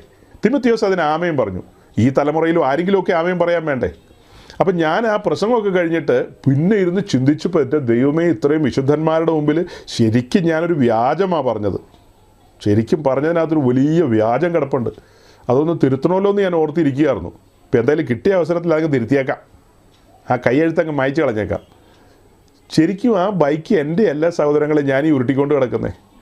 അത് നമ്മുടെ ഒരു പ്രിയ സഹോദരൻ്റെ ബൈക്കാണ്. അദ്ദേഹം ഈ ബാംഗ്ലൂരിൽ ജോലി ചെയ്തുകൊണ്ടിരുന്ന സമയത്ത് തൻ്റെ പേരിൽ ആ വാഹനം എടുക്കണമെങ്കിൽ അഡ്രസ്സും പിൻകോഡൊക്കെ വേണം. അദ്ദേഹത്തിന് ഇവിടെ അഡ്രസ്സും പിൻകോഡൊന്നും ഇല്ലാത്തതുകൊണ്ട് അത് എൻ്റെ പേരിൽ എഴുതി വെച്ചെന്ന് മാത്രം. അദ്ദേഹം പോകാൻ നേരത്ത് ഇത് കനമുള്ളതല്ല, ഇത് കൊണ്ടുപോകാൻ പറ്റുമോ? അപ്പോൾ പുള്ളി പറഞ്ഞു, ഇത് കൊണ്ടുപോകാൻ ബുദ്ധിമുട്ടാണ്, കനം കൂടുതലാണ്, അതുകൊണ്ടൊരു കാര്യം ചെയ്യുക, ഇവിടെ വെച്ചേക്കാമെന്ന് പറഞ്ഞു. അങ്ങനെ ഇവിടെ വെച്ച് കഴിഞ്ഞപ്പോൾ പുള്ളി പറഞ്ഞു, അത് ചുമ്മാ അവിടെ വെച്ചുകൊണ്ടിരിക്കേണ്ട, പാസ്റ്റർ അത് ഉരുട്ടിക്കൊണ്ട് കിടക്കാൻ പറഞ്ഞു. അങ്ങനെ പറഞ്ഞപ്പോൾ ഞാൻ പിന്നെ അത് ഉരുട്ടാൻ ആരംഭിച്ചു. അങ്ങനെ ഉരുട്ടിക്കൊണ്ടിരിക്കുകയാണ്. അദ്ദേഹം ഏതെങ്കിലും കാലത്ത് പറയാണ്, ആ സാധനം അങ്ങ് തിരിച്ചു തന്നേരെന്ന് പറഞ്ഞു കഴിഞ്ഞാൽ ആ സെക്കൻഡ് തിരിച്ചു കൊടുക്കേണ്ടി വരും, അത്രയേ ഉള്ളൂ. അപ്പോൾ അന്ന് പറഞ്ഞത് വലിയ തെറ്റല്ലേ അത്? എൻ്റെ പേരിലാണ് വണ്ടി ഇരിക്കുന്നതെങ്കിലും ശരിക്കും പറഞ്ഞാൽ ഞാനൊരു കസ്റ്റോഡിയൻ മാത്രമാണ്, അതിൻ്റെ ഓണർഷിപ്പ് അദ്ദേഹത്തിൻ്റെ അല്ലേ. ഞാൻ ഉന്തിത്തള്ളി കൊണ്ടു കിടക്കുന്നതല്ലേ ഉള്ളൂ. നമ്മുടെ വിശ്വാസികൾ പലരും ഇതൊക്കെ കേട്ടിട്ട് ഹൈലി ഇമോഷണലായിട്ട്, എൻ്റെ കർത്താവേ, ഞങ്ങളുടെ പാസ്റ്ററുടെ കയ്യിലിരിക്കുന്ന ബൈക്ക് പോലും അദ്ദേഹത്തിൻ്റെ സ്വന്തമല്ല, ഞങ്ങൾക്കത് ലജ്ജാകരവും അപമാനവുമാണ്. മറ്റേ പാസ്റ്ററൊക്കെ നടക്കുന്ന ഇന്നോവ ഹൈബ്രിഡിലും കാർപോർച്ചിൽ യാരീസ് കിടക്കുന്നു, പിന്നെ വേറെ മറ്റേ പുതിയത് വരാൻ കിടക്കുന്നു. അങ്ങനെയൊക്കെയുള്ള സാഹചര്യങ്ങളെല്ലാം ഉണ്ടായിട്ട് ഞങ്ങളുടെ പാത്രയിൽ ഇങ്ങനെയൊക്കെ ആണല്ലോ എന്നൊന്നും ആരും വിചാരിക്കേണ്ട, ധാരാളം ഇങ്ങനെ മതി. നമ്മുടെ ഈ കൂട്ടായ്മയൊക്കെ ആരംഭിക്കുന്ന കാലത്ത് ഞാൻ ഇടയ്ക്കിടയ്ക്ക് ഒരു പാട്ട് പാടാറില്ലേ? എനിക്കറിയാവുന്ന ഭക്തന്മാർ പാടിക്കൊണ്ടിരുന്ന പാട്ടാണ്, അരക്കാശിനും മുതലില്ലാതെ തലചായ്പാനും ഇടമില്ലാതെ. അങ്ങനെ പാടിയ ഭക്തന്മാരുണ്ട്. അവരുടെയൊക്കെ കാലം കഴിഞ്ഞു. പിന്നെ ആ പാട്ടൊന്നും പാടാൻ പലർക്കും പ്രാഗൽഭ്യവും ഇല്ല, പാടാനോട്ട് കഴിയില്ല, പാടിയ നെഞ്ചുവേദന എടുക്കും. ഇപ്പം ഞാൻ കഴിഞ്ഞ നാളുകളിൽ ഒത്തിരി നിങ്ങളുടെ ഇടയ്ക്ക് ഈ പാട്ടൊക്കെ പാടിയിട്ടുള്ളതാണ്. ഇപ്പോൾ ഒത്തിരി വർഷങ്ങളായതൊക്കെ പാടിയിട്ട് പെട്ടെന്ന് ഞാനങ്ങ് ഓർത്തു പോവുക. അതങ്ങ് ഓർത്തു പോയതുകൊണ്ട് അങ്ങ് പാടുക. അപ്പോൾ അങ്ങനെ ആ പാട്ട് ഇനിയും പാടണമെന്നുണ്ടെങ്കിൽ നാളെ പാടുമെന്നൊരു ഗ്യാരണ്ടി ഇല്ല കേട്ടോ. കഴിഞ്ഞ നാളുകളിലും പാടി, ഇപ്പോഴും പാടി, നാളെ പാടുമെന്നുള്ള കാര്യത്തിൽ നമുക്കൊരു ഗ്യാരണ്ടി ഇല്ല. നമുക്കെന്ത് പറയാൻ പറ്റും? ദൈവത്തിൻ്റെ മഹാകൃപയാൽ ഇപ്പോൾ പാടാൻ കഴിയുന്നു, നാളെയും കഴിയണം. അങ്ങനെ പെട്ടിക്കകത്ത് വെക്കുന്നതിൻ്റെ ഒരു 10 മിനിറ്റ് മുമ്പും ഒന്നും കൂടെ പാടാൻ പറ്റിയാൽ സന്തോഷമായിരിക്കുമെന്നുള്ളതാണ് എൻ്റെ ഒരു ചിന്ത. അവിടെ വരെ അങ്ങനെ പോകണം എന്നുള്ളതാണ് ആഗ്രഹം. അങ്ങനെയൊക്കെ പോകുമ്പോഴേ നമുക്ക് കാര്യങ്ങളെ പറയാൻ പറ്റൂ. അല്ലാതെ 4 ദിക്കിൽ നിന്നും ആളുകൾ പലതും ഒക്കെ കൊണ്ടുപോയി തരും, ലക്ഷങ്ങളും കോടികളും ഒക്കെ ആയിട്ട് വരും. അതെല്ലാം മേടിച്ച് പിടിച്ചിട്ട് അതെല്ലാം പോക്കറ്റിലിട്ടിട്ട് ഉപദേശത്തെയും മറിക്കുന്നു, വചനത്തെയും മറിക്കുന്നു, കൂട്ടായ്മയുടെ സ്വഭാവം തന്നെ മാറ്റിമറിക്കുന്ന എത്ര പുള്ളികളാ ചുറ്റും കിടന്ന് കറങ്ങിക്കൊണ്ടിരിക്കുന്നതെന്ന് അറിയാവോ? അതുകൊണ്ടാണ് തുറന്നു പറയുന്നത്, വഞ്ചനയുടെ ഒരു ലോകമാണ്. അതിൻ്റെ നടുവിൽ വിശുദ്ധന്മാർ ആത്മാവിൽ കാര്യങ്ങളെ തിരിച്ചറിയണം. ഇടയ്ക്ക് നമ്മൾ പറഞ്ഞുകൊണ്ടിരിക്കുന്ന കാര്യമായിട്ടൊരു ബന്ധമില്ലാത്ത കാര്യം ഇപ്പോൾ പറഞ്ഞത്, അത് സാഹചര്യവശാൽ അങ്ങനെ പറഞ്ഞെന്ന് മാത്രമേ ഉള്ളൂ. ഇനി ഒരു ഗൗരവമായ കാര്യം കൊണ്ട് നിങ്ങളുടെ മുമ്പാകെ സൂചിപ്പിക്കാനുണ്ട്. കഴിഞ്ഞ ആഴ്ചത്തെ മെസ്സേജ് നമ്മൾ യൂട്യൂബിൽ അപ്ലോഡ് ചെയ്തു. നിങ്ങളിൽ പലരും നേരിട്ട് കേട്ടു. മെസ്സേജ് യൂട്യൂബിലെത്തി, യൂട്യൂബിലൊക്കെ ഒത്തിരി പേര് കേട്ടു. അതിനുശേഷം ഞാൻ ശ്രദ്ധിച്ചു, ഞാൻ ഈ മെസ്സേജിനകത്തൊക്കെ ചില വഞ്ചനാ സ്വരങ്ങളെക്കുറിച്ച് സൂചിപ്പിച്ചു. വചനത്തെ മറിക്കുന്നതും രക്ഷാഭദ്രതയും കാൽവിനിസമൊക്കെ കൊണ്ടുവന്ന് പെന്തിക്കോസിനെ മലീമസമാക്കുന്ന നുഴഞ്ഞുകയറ്റക്കാർ വന്നിട്ടുണ്ട്. അവർ നമ്മുടെ വിരുദ്ധ തെറ്റിക്കും, അവർ വചനത്തെ തങ്ങൾക്ക് ബോധിച്ചതുപോലെ മറിക്കുകയാണ് എന്നൊക്കെയുള്ള കാര്യങ്ങൾ 2-3 ആഴ്ചയായി പറയുന്നു. കഴിഞ്ഞ ആഴ്ച കുറച്ച് ഗൗരവമായി പറഞ്ഞു. അതൊക്കെ കഴിഞ്ഞ് ഞാൻ ചില പ്രിയപ്പെട്ടവരോട് ചോദിച്ചേ, കഴിഞ്ഞ ആഴ്ചത്തെ മെസ്സേജ് നിങ്ങൾക്ക് വല്ലതും മനസ്സിലായോ എന്ന് ചോദിച്ചു. അപ്പോൾ ചിലരൊക്കെ തലയാട്ടി.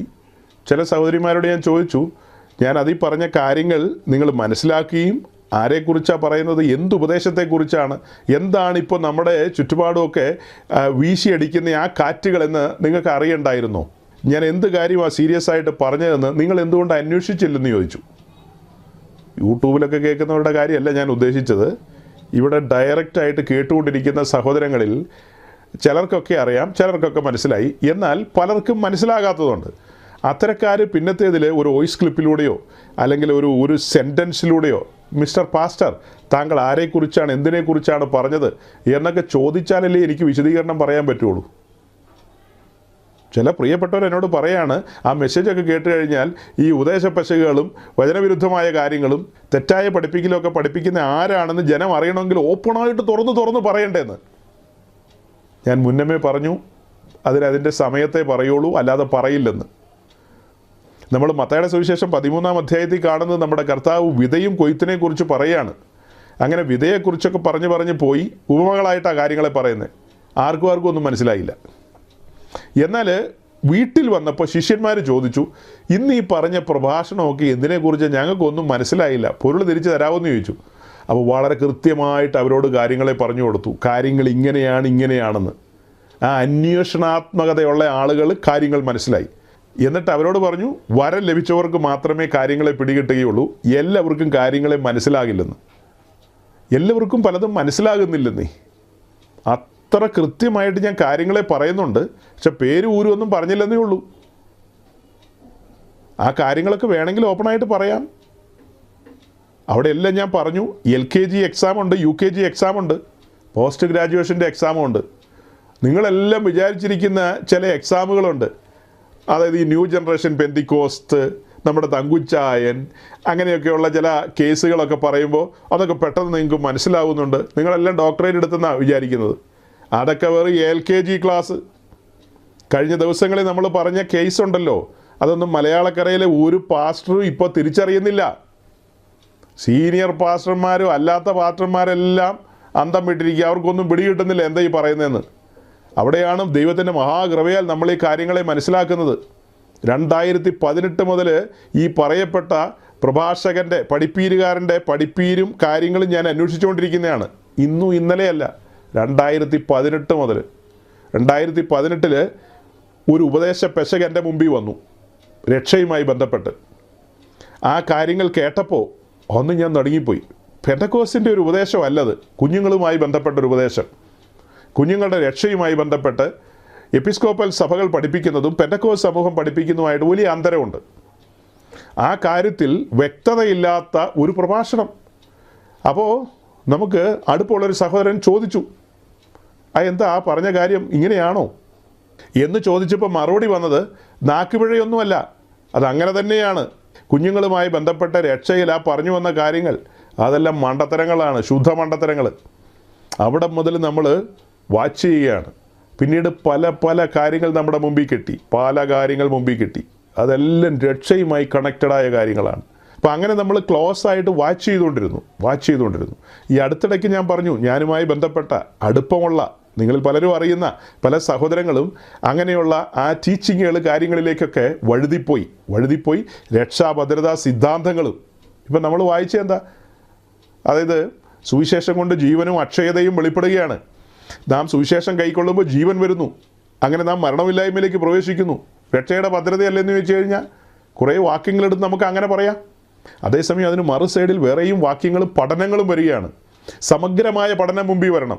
ഏതെങ്കിലും ഒരു ചാപ്റ്റർ മാത്രം, ഏതെങ്കിലും ഒരു വാക്യം മാത്രം അങ്ങനെ അടർത്തിയെടുത്ത് മാത്രം പറഞ്ഞാൽ പോരാ. പുതിയ നിയമത്തിൻ്റെ ആകെ തുകയെടുക്കണം. പുതിയ നിയമത്തിൻ്റെ ഒരു പഠനം തന്നെ ഉണ്ടല്ലോ. അങ്ങനെയാണ് നമ്മൾ ഉപദേശങ്ങളെ സ്ഥാപിക്കുന്നത്. കഴിഞ്ഞ ദീർഘമായ വർഷം മലയാളക്കരയിൽ പെന്തക്കോസ് സമൂഹം അങ്ങനെയാണ് മുൻപോട്ട് വന്നത്. പിന്നെ പെന്തക്കോസിന് ഇപ്പോൾ എന്ത് സംഭവിച്ചു എന്ന് ചോദിച്ചാൽ അത് ജഡത്തിൽ പോയി എന്നേ ഉള്ളൂ. അതിനൊരു അടിത്തറ കിടപ്പുണ്ട്, അടിത്തറ കാട് പിടിച്ച് കിടപ്പുണ്ടെന്ന് മാത്രം. മലയാളക്കരയിൽ സത്യസുവിശേഷം മുഴങ്ങിയൊരു ഇടമാണ്. ലോകത്തിലെങ്ങും പറയാത്ത നിലയിൽ ആഴത്തിൽ സുവിശേഷം വെളിപ്പെട്ട സ്ഥലമാണ്. ശരിയാവണ്ണം അടിത്തറകൾ വീണിട്ടുണ്ട്. എന്നാൽ കാലങ്ങൾ കഴിഞ്ഞപ്പോൾ കാട് കയറിപ്പോയി. നമ്മൾ ആ കാട് കയറിപ്പോയ കാടുകളെയൊക്കെ വെട്ടിമാറ്റിയ അടിത്തറയൊന്ന് പുറത്തേക്ക് കൊണ്ടുവരാനാണ് കഴിഞ്ഞ നാളുകളിൽ ശ്രമിച്ചുകൊണ്ടിരിക്കുന്നത്. ആ അടിത്തറയൊന്ന് വ്യക്തമായി അതിന് മുകളിലേക്കൊരു പണി പണിയേണ്ടതുണ്ട്. അളവുനൂലും തൂക്കുകട്ടയും അങ്ങനെ ഒരു പണി മുകളിലേക്ക് പണിയണം. അങ്ങനെ പണിത് പോകുമ്പോഴാണ് ഈ ആളുകൾ പറയുന്നത് നിങ്ങളുടെ കയ്യിൽ ലീഗലിസമാണ്, നിങ്ങൾ അങ്ങനെ ചെയ്യരുത് ഇങ്ങനെ ചെയ്യരുതെന്നൊക്കെയാണ് പറയുന്നത്. അതിൻ്റെ ഉത്തരങ്ങളാണ് അല്പം മുമ്പ് പറഞ്ഞത്, കൃത്യമായി അതിൻ്റെ ഉത്തരങ്ങളാണ് പറഞ്ഞത്. ഇപ്പം ഞാൻ നിങ്ങളുടെ മുമ്പിൽ പറഞ്ഞ കാര്യം എന്താ, നിങ്ങളിൽ വലിയ പങ്ക് ആളുകളും ആ കാര്യങ്ങളൊക്കെ പറഞ്ഞിട്ട് ഒരു ചോദ്യം ചോദിച്ചില്ല. നിങ്ങൾക്ക് മനസ്സിലായില്ലെങ്കിൽ നിശ്ചയമായും ചോദിക്കേണ്ടതല്ലേ. കാറ്റടിച്ച് കാറ്റത്ത് പറന്നു പോവുകയാണോ വേണ്ടത്, അതോ അതിനു മുമ്പ് കാര്യങ്ങളെ മനസ്സിലാക്കി ഉറച്ചു നിൽക്കുകയാണോ വേണ്ടത്? ചില പ്രസംഗങ്ങളും പഠിപ്പീരുകളും ഒന്നും വന്നാൽ അത്ര എളുപ്പമൊന്നും മനസ്സിലാകില്ല. അതിന് ഉദാഹരണമായിട്ട് ഞാനൊരു വീഡിയോ നിങ്ങളെ ഇപ്പോൾ കേൾപ്പിക്കാം. ആ വീഡിയോ കേട്ട് കഴിഞ്ഞിട്ട് നിങ്ങളൊന്ന് ചിന്തിക്കുക. പ്രിയ സഹോദരങ്ങളെ, നിങ്ങൾ ഈ വീഡിയോ കാണുകയും കേൾക്കുകയും ചെയ്തു. നിങ്ങൾക്ക് എന്ത് മനസ്സിലായി? ചിലർക്കൊക്കെ മനസ്സിലായി കാണും, എന്നാൽ പലർക്കും മനസ്സിലാകണമെന്നുമില്ല. അതിനകത്ത് വലിയ വഞ്ചനയുടെ, അതിനകത്ത് തേൻ പുരട്ടിയ വിഷത്തിൻ്റെ അമ്പുകളാണുള്ളത്. വിഷത്തിൻ്റെ അമ്പുകൾ അത് വന്ന് വീണാലുണ്ടല്ലോ നമ്മൾ കറങ്ങിപ്പോവും. ഇങ്ങനെയാണ് അനേകർ കറങ്ങിപ്പോകുന്നത്. രതീഷേ, എന്താ അദ്ദേഹം പറഞ്ഞത്? എങ്ങനെയാണ് വീണു പോകുന്നത്? നമുക്ക് ചുറ്റും കാണുന്ന ക്രിസ്തീയ നേതാക്കന്മാർ, ക്രിസ്തുവിനെ പ്രസംഗിക്കുന്ന ആളുകൾ, അവർ കുടിച്ച പാറയിൽ നിന്ന് കുടിച്ചതിനൊത്തവണ്ണമല്ല ജീവിക്കുന്നത്. അവർ അനുഭവിച്ച ക്രിസ്തുവിലല്ല, പരിജ്ഞാനമില്ലാതെയാണ് ജീവിക്കുന്നത്. എന്താണ് സംഭവിക്കുന്നത്? അവർ നിത്യതയിൽ മരിച്ചു പോവുകയല്ല ചെയ്യുന്നത്, അവർ മരുഭൂമിയിൽ പ്രയോജനമില്ലാത്തവരാകുകയാണ്. അതിന് ഉദാഹരണം പറഞ്ഞ് മോശയുടെ കാര്യം പറയുന്നു. ഉദാഹരണമായിട്ട് മോശയുടെ പാപത്തിന്റെ ഫലമായിരുന്നു കനാനിൽ കടക്കാതെ മരുഭൂമിയിൽ മരിച്ചത്. എന്നാൽ മോശ സ്വർഗത്തിൽ പോയി എന്നാ പറയുന്നത്. ക്രിസ്തുവുമായി സംസാരിച്ച് അവിടെ ഏലിയാവും മോശയും സംസാരിച്ച കാര്യം പറയുന്നു. യോശുവയും കാലേബും മാത്രമാണ് കനാലിൽ ചെന്നത്, മോശ ചെന്നില്ല എന്നുള്ളതാണ് നമുക്കൊരു ദൃഷ്ടാന്തമായിട്ടുള്ളത് എന്ന കാര്യം പറയുന്നത്. സഹോദരങ്ങളെ, നാം ഇപ്പോൾ കാണുകയും കേൾക്കുകയും ചെയ്ത ആ വീഡിയോയുടെ ഉള്ളടക്കമാണ് രതീഷ് ഇപ്പോൾ പറഞ്ഞു കേൾപ്പിച്ചത്. അതായത് അതിൻ്റെ തുടക്കത്തിൽ പറയുന്നത് സൂക്ഷിച്ചില്ലെങ്കിൽ വീണു പോകും എന്നുള്ള ആ വാക്ക് കേൾക്കുമ്പോൾ, അപ്പോൾ അത് വളരെ കൃത്യമായൊരു കാര്യമാണല്ലോ പറയുന്നതെന്ന് നമുക്ക് തോന്നിപ്പോകും. അത് പറഞ്ഞു കഴിഞ്ഞിട്ട് പിന്നീട് ഇസ്രായേലുമായി ബന്ധപ്പെട്ട കാര്യങ്ങളെ പറഞ്ഞു കൊണ്ടുവരികയാണ്. ഇസ്രായേലും മരുഭൂമിയിൽ വീണുപോയി, അവരെ വലുവനായ ദൈവം തെള്ളിയിട്ട് കളഞ്ഞു എന്നൊക്കെ നമ്മൾ വായിക്കുമ്പോൾ ഈ മാന്യദേഹം, ഈ പ്രസംഗി പറയുന്നത് ഇസ്രായേലിനെ മരുഭൂമിയിൽ ദൈവം ശിക്ഷിച്ചെങ്കിൽ അത് മരുഭൂമിയിലെ താൽക്കാലിക ശിക്ഷ മാത്രമാണ്, അവർ നിത്യതയിൽ കാണില്ല എന്ന് നമുക്ക് പറയാൻ പറ്റുമോ എന്നുള്ളതാണ് അദ്ദേഹം ഭംഗ്യന്തരേണ ചോദിച്ചു വരുന്നത്. നമ്മെ കൺഫ്യൂസ് ചെയ്യിക്കാൻ വേണ്ടിയിട്ട് അടുത്ത കാര്യം അതിനോട് ചേർത്ത് വെച്ച് പറയുന്നത്, അങ്ങനെയെങ്കിൽ മോശ അക്കരെ കടന്നില്ലല്ലോ, അക്കരെ കടക്കാത്ത മോശ മരുഭൂമി പട്ടുപോയി നമുക്ക് പറയാൻ പറ്റുമോ? മോശയെ പിന്നത്തേതിൽ സ്വർഗത്തിൽ കാണുകയാണ്. അങ്ങനെയെങ്കിൽ മിസ്രൈമിൽ നിന്ന് പുറപ്പെട്ട് ചെങ്കടൽ കടന്ന് മരുഭൂമിയിലൂടെ പോയ ഈ ലക്ഷോപലക്ഷം ആളുകൾ, ഈ ആളുകളും നിശ്ചയമായും നിത്യതയിൽ കാണും എന്നുള്ളതാണ് പറഞ്ഞു വരുന്നത്. അത് രക്ഷാഭദ്രതയെ സ്ഥാപിക്കാൻ വേണ്ടിയിട്ടാണ്. ഇതാണ് വഞ്ചനയാണ് ഈ പറയുന്നതെന്ന് നമ്മൾ പറയുന്നത്. വേറെ ആളുകളുടെ വീഡിയോ ഒക്കെ എടുത്ത് നമ്മൾ ചുമ്മാ കാണിക്കാറില്ല, എന്തെങ്കിലും ഗൗരവം ഉണ്ടെങ്കിലേ കാണിക്കാറുള്ളൂ. ഇത് വളരെ ഗൗരവമായതുകൊണ്ടാണ് ഈ ഒരു വീഡിയോ ഒന്നുമല്ല, ഇഷ്ടം പോലെ കിടക്കുകയാണ്. അപ്പോൾ ചെറിയ തോതിൽ കാര്യങ്ങളെ പറയുകയാണ്. വരും ദിവസങ്ങളിൽ നമ്മൾ രക്ഷയുമായി ബന്ധപ്പെട്ട കാര്യങ്ങൾ, പാപത്തെക്കുറിച്ചും അതിൻ്റെ ആഴങ്ങളുമായി ബന്ധപ്പെട്ട് ഇത്തരം ടീച്ചേഴ്സിന് അറിയില്ലാത്ത കാര്യങ്ങൾ, ഇവരുടെ മെസ്സേജുകൾ നമ്മുടെ മുമ്പിൽ ലൈവായിട്ട് നിൽക്കുകയാണ്. 1 തിമോഥെയോസ് 1-ാം അധ്യായത്തിൻ്റെ 15-ാം വാക്യത്തിലൂടെ ഇവർ പറയുകയാണ്, പൗലോസ് പറയുന്നു ആ പാപിയിൽ ഞാൻ ഒന്നാമനാണെന്ന്. അദ്ദേഹവും പാപിയിൽ ഒന്നാമനാണ്, പൗലോസും പാപിയിൽ ഒന്നാമനാണ്. പൗലോസും കൃപയാൽ ജീവിക്കുന്നു, അദ്ദേഹവും കൃപയാൽ ജീവിക്കുന്നു. പാപിയാണത്രേ. ആ വാക്യത്തിൻ്റെ പൊരുൾ മനസ്സിലായിട്ടില്ല, അതിൻ്റെ അർത്ഥം മനസ്സിലായിട്ടില്ല. ഇവിടെയും അതുപോലെ തന്നെയാണ് അദ്ദേഹം കാര്യങ്ങളെ പറഞ്ഞു കൊണ്ടുവരുന്നത്. ഇസ്രായേൽ മരുഭൂമിയിലൂടെ പോയപ്പോൾ ദൈവത്തോട് മത്സരിച്ചു, അവർ പിറുപിറുത്തു, ദുരാഗ്രഹികളായി, വിഗ്രഹാരാധികളായി, അവിശ്വാസികളായി, ഹൃദയകാഠിന്യത്തിലേക്ക് പോയി. അങ്ങനെ അനവധി കാര്യങ്ങളാണ് അവരെക്കുറിച്ച് നമ്മൾ കണ്ടിട്ടുള്ളത്. ഈ കാരണങ്ങളാലെല്ലാം വലിയവനായ ദൈവം അവരെ വാഗ്ദത്ത ഭൂമിയിൽ എത്തിക്കുമെന്ന് സത്യം ചെയ്തതാണ്. അത് ദൈവത്തിൻ്റെ പ്രമാണം അനുസരിച്ച് പോയാലാണ്. മുന്നമേ വളരെ കൃത്യമായിട്ട് അവരോട് കാര്യങ്ങളെ പറഞ്ഞിട്ടുണ്ട്. ലേവ്യ പുസ്തകം 26-ാം അധ്യായത്തിൽ എല്ലാ കാര്യങ്ങളും പറഞ്ഞിട്ടുണ്ട്. അവിടെയാണ് ശാപവും അനുഗ്രഹവും വെച്ചിരിക്കുന്നത്. ആ കാര്യങ്ങളെ റിപ്പീറ്റ് ചെയ്യുന്നതാണ് ആവർത്തനം 28-ൽ. അതായത് മോവാബ് സമഭൂമി വെച്ചാണ് ഡിയോട്രോണമി എഴുതുന്നത്, അഥവാ ആവർത്തന പുസ്തകം എഴുതുന്നത്.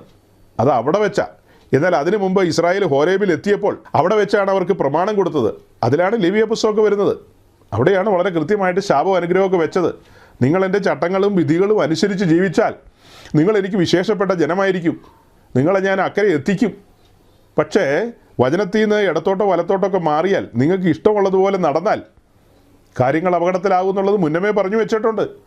അപ്പോൾ അവരങ്ങനെ മുൻപോട്ട് പോകുമ്പോൾ ഞാൻ നിങ്ങളുടെ ശ്രദ്ധയെ 106-ാം സങ്കീർത്തനത്തിലേക്ക് കൊണ്ടുവരികയാണ്. 106-ാം സങ്കീർത്തനത്തിലേക്ക് നമ്മൾ ഈ ഇസ്രായേലുമായി ബന്ധപ്പെട്ട പല പല പോർഷൻസ് ഇടയ്ക്കിടയ്ക്കൊക്കെ ചിന്തിച്ചിട്ടുണ്ട്. അതായത്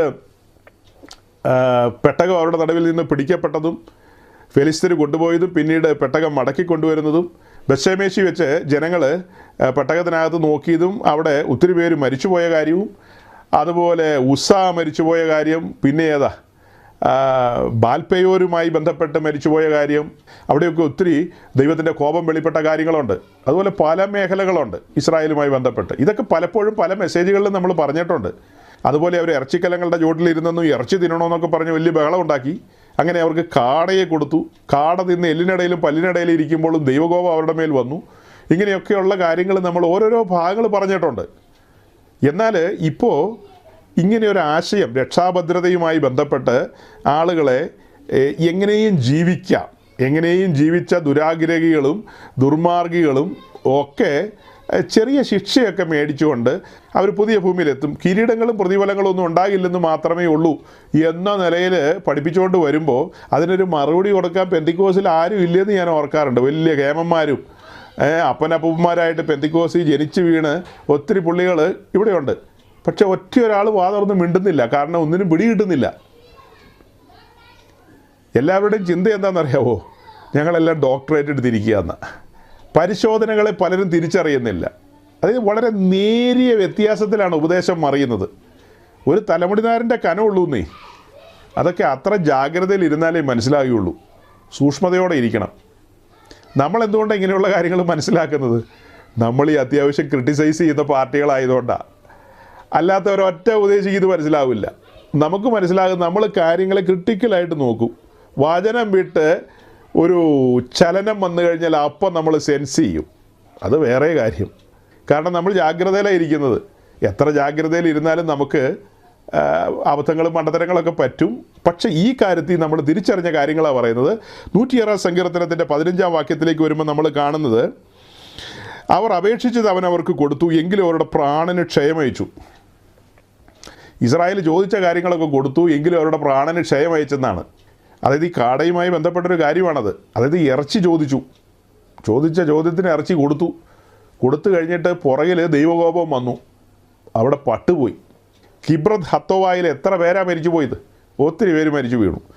ആ കാര്യം ചൂണ്ടിക്കാണിക്കുകയാണ്. ചോദിച്ചത് കൊടുത്തു, പക്ഷേ പ്രാണന് ക്ഷയമയച്ചു. പ്രാണൻ മീൻസ് സോൾ അഥവാ ദേഹി, അതാണ് വ്യക്തി, പേഴ്സൺ. അവിടെയാണ് വ്യക്തി നഷ്ടപ്പെട്ടു എന്നാണ് അതിൻ്റെ അർത്ഥം. അല്ലാതെ ശരീരത്തിൽ ചാട്ടവാറിന് അടിച്ചു എന്നല്ല എഴുതിയിരിക്കുന്നത്, വേറെ കാര്യങ്ങളൊന്നും അല്ല എഴുതിയിരിക്കുന്നത്. പ്രാണന് ക്ഷയം വന്നെന്നാണ് എഴുതിയിരിക്കുന്നത്. അത് കഴിഞ്ഞ് തൊട്ട് താഴെ 16-ാം വാക്യത്തിലേക്ക് വരുമ്പോൾ മോശയും അഹ്റോനെയും കാണുകയാണ്. അതായത് ഒരു പഴയ സംഭവത്തെ സങ്കീർത്തനക്കാരൻ എടുത്തു പറയുകയാണ്. അവിടെ ചില മത്സരങ്ങളുണ്ടായത്, ദാദാൻ്റെയും അബീരാമിൻ്റെയും പിന്നെ കോരഹിൻ്റെയും ഒക്കെ മത്സരവുമായി ബന്ധപ്പെട്ട കാര്യങ്ങളെ പറയുകയാണ്. അത് പറഞ്ഞു കഴിഞ്ഞിട്ടാണ് 17-ാം വാക്യത്തിൽ കാണുന്നത്, ഭൂമി പിളർന്ന് ദാദാനെ വിഴുങ്ങി, അബീരാമിൻ്റെ കൂട്ടത്തെയും മൂടിക്കളഞ്ഞു, അവരുടെ കൂട്ടത്തിൽ തീ കത്തി, അഗ്നിജ്വാല ദുഷ്ടന്മാരെ ദഹിപ്പിച്ചു കളഞ്ഞു. ബൈബിൾ ദുഷ്ടൻ എന്ന് വിളിക്കുന്ന സാത്താനെയാണ്, സൈറ്റാനെയാണ് ദുഷ്ടൻ എന്ന് വിളിക്കുന്നത്. അപ്പോൾ ദുഷ്ടന്മാരെന്നുള്ള ബഹുവചനത്തിൽ പറയുമ്പോൾ സാത്താൻ്റെ ഇഷ്ടം ചെയ്യുന്ന ആളുകളെയാണ് ദുഷ്ടന്മാരെന്ന് സംബോധന ചെയ്യുന്നത്. ശരിക്കും ദുഷ്ടനാരാ? സാത്താനാണ്. സാത്താൻ്റെ ഇംഗിതത്തിനനുസരിച്ച് ചലിക്കുന്ന ആൾക്കാരെ പൊതുവായിട്ട് ദുഷ്ടന്മാരെന്ന് വിളിക്കും. അപ്പോൾ ഇവിടെ വായിച്ചത് അഗ്നിജ്വാല ദുഷ്ടന്മാരെ ദഹിപ്പിച്ചു കളഞ്ഞു. അപ്പോൾ അവരെ ദഹിപ്പിച്ചു കളഞ്ഞു. അതിന് മുകളിൽ അബീരാമിൻ്റെ കൂട്ടത്തെയും മൂടിക്കളഞ്ഞു. ഭൂമി പിളർന്ന് ദാദാനെ വിഴുങ്ങി ഈ പുള്ളികളെ മൂടിക്കളഞ്ഞു. അതത് വിഴുങ്ങി എന്ന് പറഞ്ഞാൽ പിന്നെ ഭൂമി പഴയ അവസ്ഥയിലേക്ക് വന്നു. അവർ താഴേക്ക് പോയി, ഭൂമി പഴയ അവസ്ഥയിലേക്കും വന്നു. അവരെ വിഴുങ്ങിക്കളഞ്ഞു, അവരെ മൂടിക്കളഞ്ഞു, മണ്ണ് മൂടിയെന്ന്. അപ്പോൾ ഇദ്ദേഹം പഠിപ്പിക്കുന്ന രീതി അനുസരിച്ച് ഈ പറഞ്ഞ ആളുകളൊക്കെ ചെറിയ തട്ടുമുട്ടൊക്കെ ആയിട്ട് ഡെറ്റോൾ സോപ്പൊക്കെ ഇട്ടൊന്ന് കുളിച്ച് അവരെല്ലാം പുതിയ ഭൂമി വരുമെന്നാണ് ഇപ്പം നിങ്ങൾ കേട്ടത്. ഡെറ്റോൾ സോപ്പിട്ട് കുളിപ്പിക്കുക, അവരെ കുളിപ്പിച്ച് ഈ അഗ്നിയിൽ കരിഞ്ഞു പോയവന്മാരെയൊക്കെ അവിടെ കാണാൻ പറ്റുമെന്ന്. അതിനെ ന്യായീകരിക്കാൻ കൊണ്ടുവരുന്നത് മോശയുടെ കാര്യമാണ്. മോശയുടെ കാര്യം വെച്ച് എങ്ങനെ ന്യായീകരിക്കും? നോക്കണ സഹോദരങ്ങളെ, ഈ കാര്യങ്ങളെ നമ്മൾ സെൻസ് ചെയ്യുമ്പോൾ ഇസ്രായേൽ മിസ്രൈം വിടുന്നു, ചെങ്കടൽ കടക്കുന്നു. ചെങ്കടൽ കടന്നതിന് ശേഷം അവർ വിവിധങ്ങളായ പരിശോധനയിലൂടെ കടന്നുപോയി. ഒരുവനായ ദൈവം തന്നെ അവരെ പരിശോധിച്ചിട്ടുണ്ട്. അവർ ദൈവത്തെ പരീക്ഷിക്കുകയും ചെയ്തെന്നാണ് നമ്മൾ വായിക്കുന്നത്. 10-ലധികം സമയം അവർ ദൈവത്തെ പരീക്ഷിച്ചു. അവർ പിറുപിറുത്തു, അവർ മത്സരികളായി തീർന്നു. അങ്ങനെ പല കാര്യങ്ങളും നമ്മൾ വായിക്കുന്നുണ്ട്. അവർ പിറുപിറുക്കുകയും മത്സരിക്കുകയൊക്കെ ചെയ്യുന്ന ആ സമയത്ത് അപ്പോൾ തന്നെ അവരെ നശിപ്പിക്കുന്നൊന്നുമില്ല. ചില കേസസിൽ അങ്ങനെ സംഭവിക്കുന്നുണ്ട്. എന്നാൽ പലപ്പോഴും അവസരം കൊടുക്കുന്നുണ്ട്. അവസരങ്ങൾ കൊടുത്തു തന്നെയാണ് അവരെ മുൻപോട്ട് കൊണ്ടുപോകുന്നത്. ഇപ്പം ഇത് വായിക്കുമ്പോൾ നമുക്ക് തോന്നും പെട്ടെന്ന് ദൈവം എല്ലാവരെയും സംഹരിച്ചു എന്നൊക്കെ തോന്നും. നെഹമ്യാവിൻ്റെ പുസ്തകം 9-ാം അധ്യായത്തിലേക്ക് വരുമ്പോൾ അതിൻ്റെ 17 മുതൽ, ശരിക്കും ഈ നെഹമ്യാവിൻ്റെ പുസ്തകം 8, 9 ധ്യാനത്തോടെ നിങ്ങൾ പഠിക്കേണ്ട അധ്യായങ്ങളാണ് കേട്ടോ. ഭയങ്കര ആഴമുള്ള അധ്യായങ്ങളാണ്. അപ്പോൾ 9-ാം അധ്യായത്തിൻ്റെ 17 മുതൽ താഴേക്ക് നോക്കുമ്പോൾ നമ്മൾ കാണുന്നത് ഇസ്രായേലിനെ കുറിച്ചാണ് പറയുന്നത്. അനുസരിപ്പാൻ അവർക്ക് മനസ്സില്ലായിരുന്നു. നീ അവരിൽ ചെയ്ത അത്ഭുതങ്ങളെ അവർ ഓർക്കാതെ ദുശാഠ്യം കാണിച്ചു.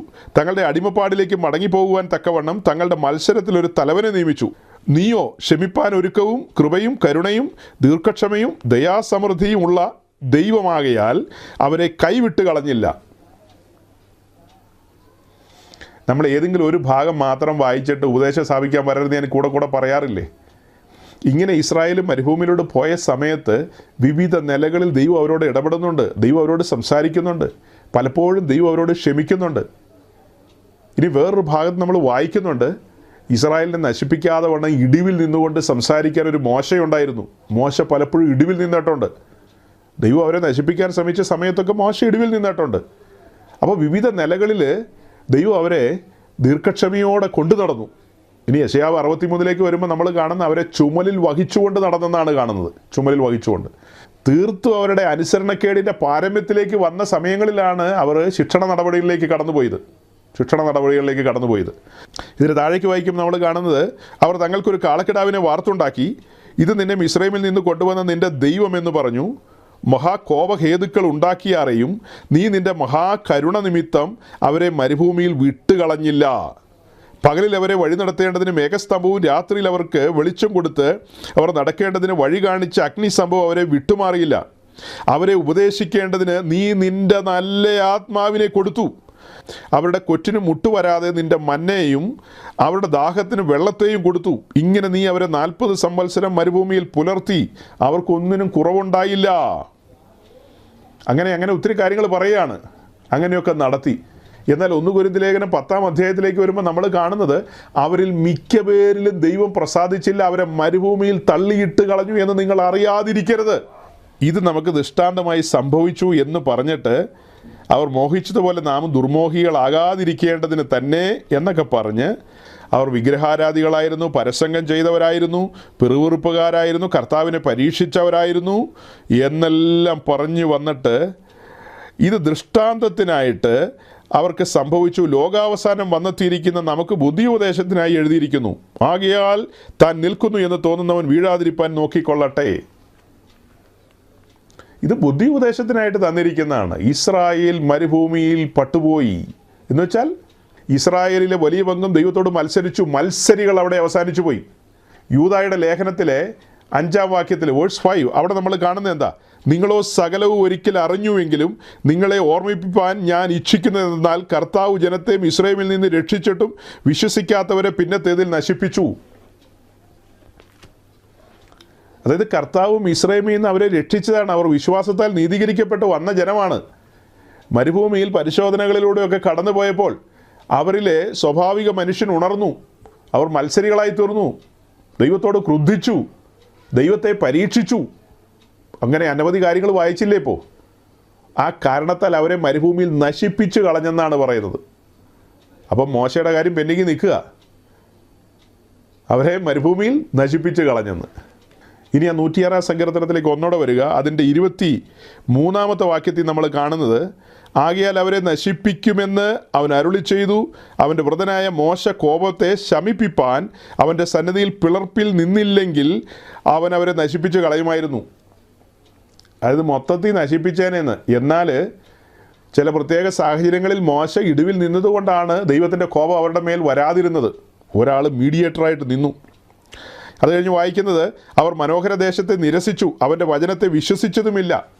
ഈ കാര്യങ്ങളുടെ വിശദീകരണം എബ്രായ ലേഖനം 3-ാം അധ്യായത്തിൽ എടുത്തെഴുതിയിരിക്കുകയാണ്. അത് കഴിഞ്ഞിട്ട് അതിൻ്റെ 28-ാം വാക്യത്തിലേക്ക് വരുമ്പോൾ കാണുന്നത്, അനന്തരം അവർ ബാൽപെയോരിനോട് ചേർന്നു പ്രേതങ്ങൾക്കുള്ള ബലികളെ തിന്നു.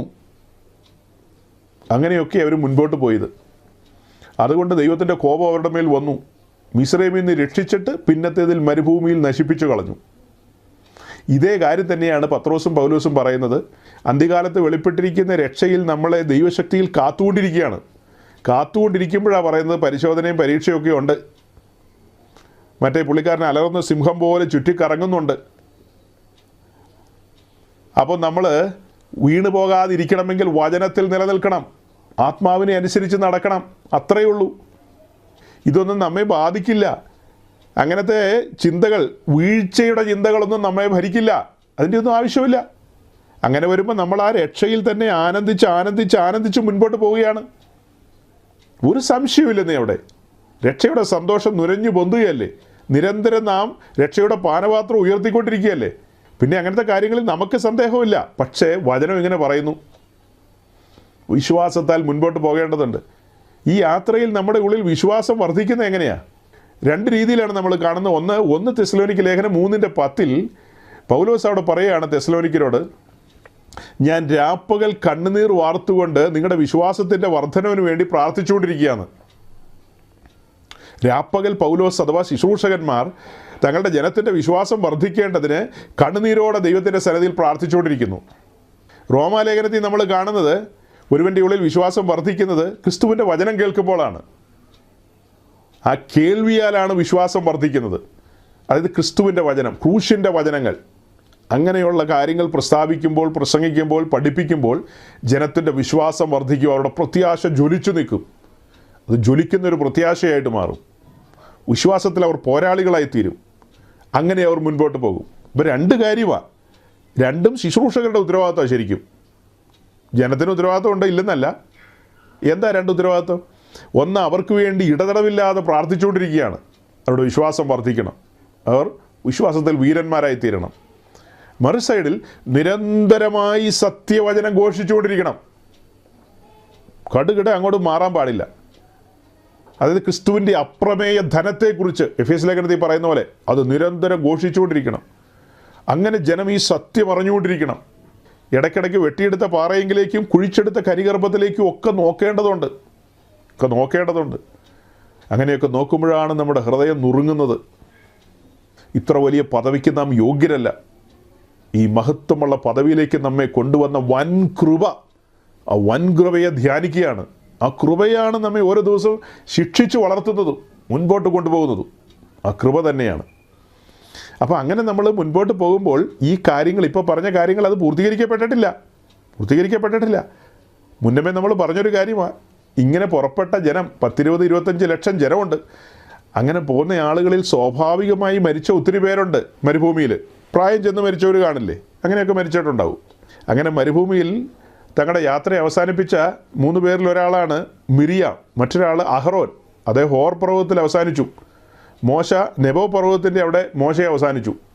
മോശയെ പട്ടുപോയ ആളുകളുടെ കൂട്ടത്തിലാണോ നമ്മൾ കൂട്ടുന്നത്? അഹ്റോനെ പട്ടുപോയവരുടെ കൂട്ടത്തിലാണോ കൂട്ടുന്നത്? അതാണോ ഒരു ക്രിസ്തീയ പഠനം എന്ന് പറയുന്നത്? അതാണോ ബൈബിളിൽ നമുക്ക് കിട്ടുന്ന കാര്യം? ഇസ്രായേൽ വലുവനായ ദൈവത്തോട് എന്തെല്ലാം കാണിച്ചെന്ന് ഞാൻ പലവട്ടമായിട്ട് ഇപ്പോൾ പറയുന്നു. പല കാര്യങ്ങൾ ഞാൻ പറഞ്ഞു. അതുകൊണ്ട് ദൈവത്തിൻ്റെ കോപം അവരുടെ മേൽ വന്നു. ആ രീതിയിലാണോ മോശയെ പരിഗണിക്കുന്നത്? മോശയുമായി ബന്ധപ്പെട്ട് നമ്മൾ ചിന്തിക്കുമ്പോൾ വാഗ്ദത്ത ഭൂമിയിലേക്ക് എത്താതെ പോയതിൻ്റെ കാരണങ്ങളുണ്ട്. ആ കാര്യത്തെക്കുറിച്ച് നമ്മൾ ചിന്തിക്കുമ്പോൾ ഈ 106 സങ്കീർത്തനത്തിൻ്റെ 32-36 വാക്യത്തിലേക്ക് നമ്മൾ വരും. ഇപ്പോൾ പറഞ്ഞ ആ വിഷയത്തിൻ്റെ ഒരു പൂർത്തീകരണത്തിലേക്ക് വരുന്നത് 106 സങ്കീർത്തനത്തിൻ്റെ 32-36 വാക്യത്തിലാണ്. അവിടെ നമ്മൾ കാണുന്നത്, മെരീബ വെള്ളത്തിങ്കലും അവർ അവനെ കോപിപ്പിച്ചു. അത് കഴിഞ്ഞിട്ട് അവരുടെ നിമിത്തം മോശയ്ക്ക് ദോഷം ഭവിച്ചു. അവർ അവൻ്റെ മനസ്സിനെ കോപിപ്പിച്ചതുകൊണ്ട് അവൻ അധരങ്ങളാൽ അവിവേകം സംസാരിച്ചു പോയി. എന്താ സംഭവിച്ചത്? ഇസ്രായേൽ ജനം മോശയെ കോപിപ്പിച്ചു. അങ്ങനെ മോശയുടെ അധരത്തിലൂടെ അവിവേകം സംസാരിച്ചു. നമ്മൾ പൊതുവെ കേൾക്കുന്നതും ഞാനും പറയാറുള്ളൊരു കാര്യമാണ്, പാറയോട് കൽപ്പിക്കാൻ പറഞ്ഞപ്പോൾ മോശ പാറയെ അടിച്ചു, അതൊരു കാരണമാണെന്ന്. അതൊരു കാരണമാകുമ്പോൾ തന്നെ ഗൗരവമായ കാര്യം എഴുതിയിരിക്കുന്ന ഈ വാക്യത്തിലാണ്. മോശയുമായി ബന്ധപ്പെട്ട അതൊരു കാരണമാണെങ്കിലും അതിലും ഗൗരവമായ കാര്യം ഇപ്പോൾ വായിച്ച വാക്യത്തിലാണ്. നോട്ട് ചെയ്തോണം. അതായത് അവർ അവൻ്റെ മനസ്സിനെ കോപിപ്പിച്ചതുകൊണ്ട് അവൻ അധരങ്ങളാൽ അവിവേകം സംസാരിച്ചു പോയി.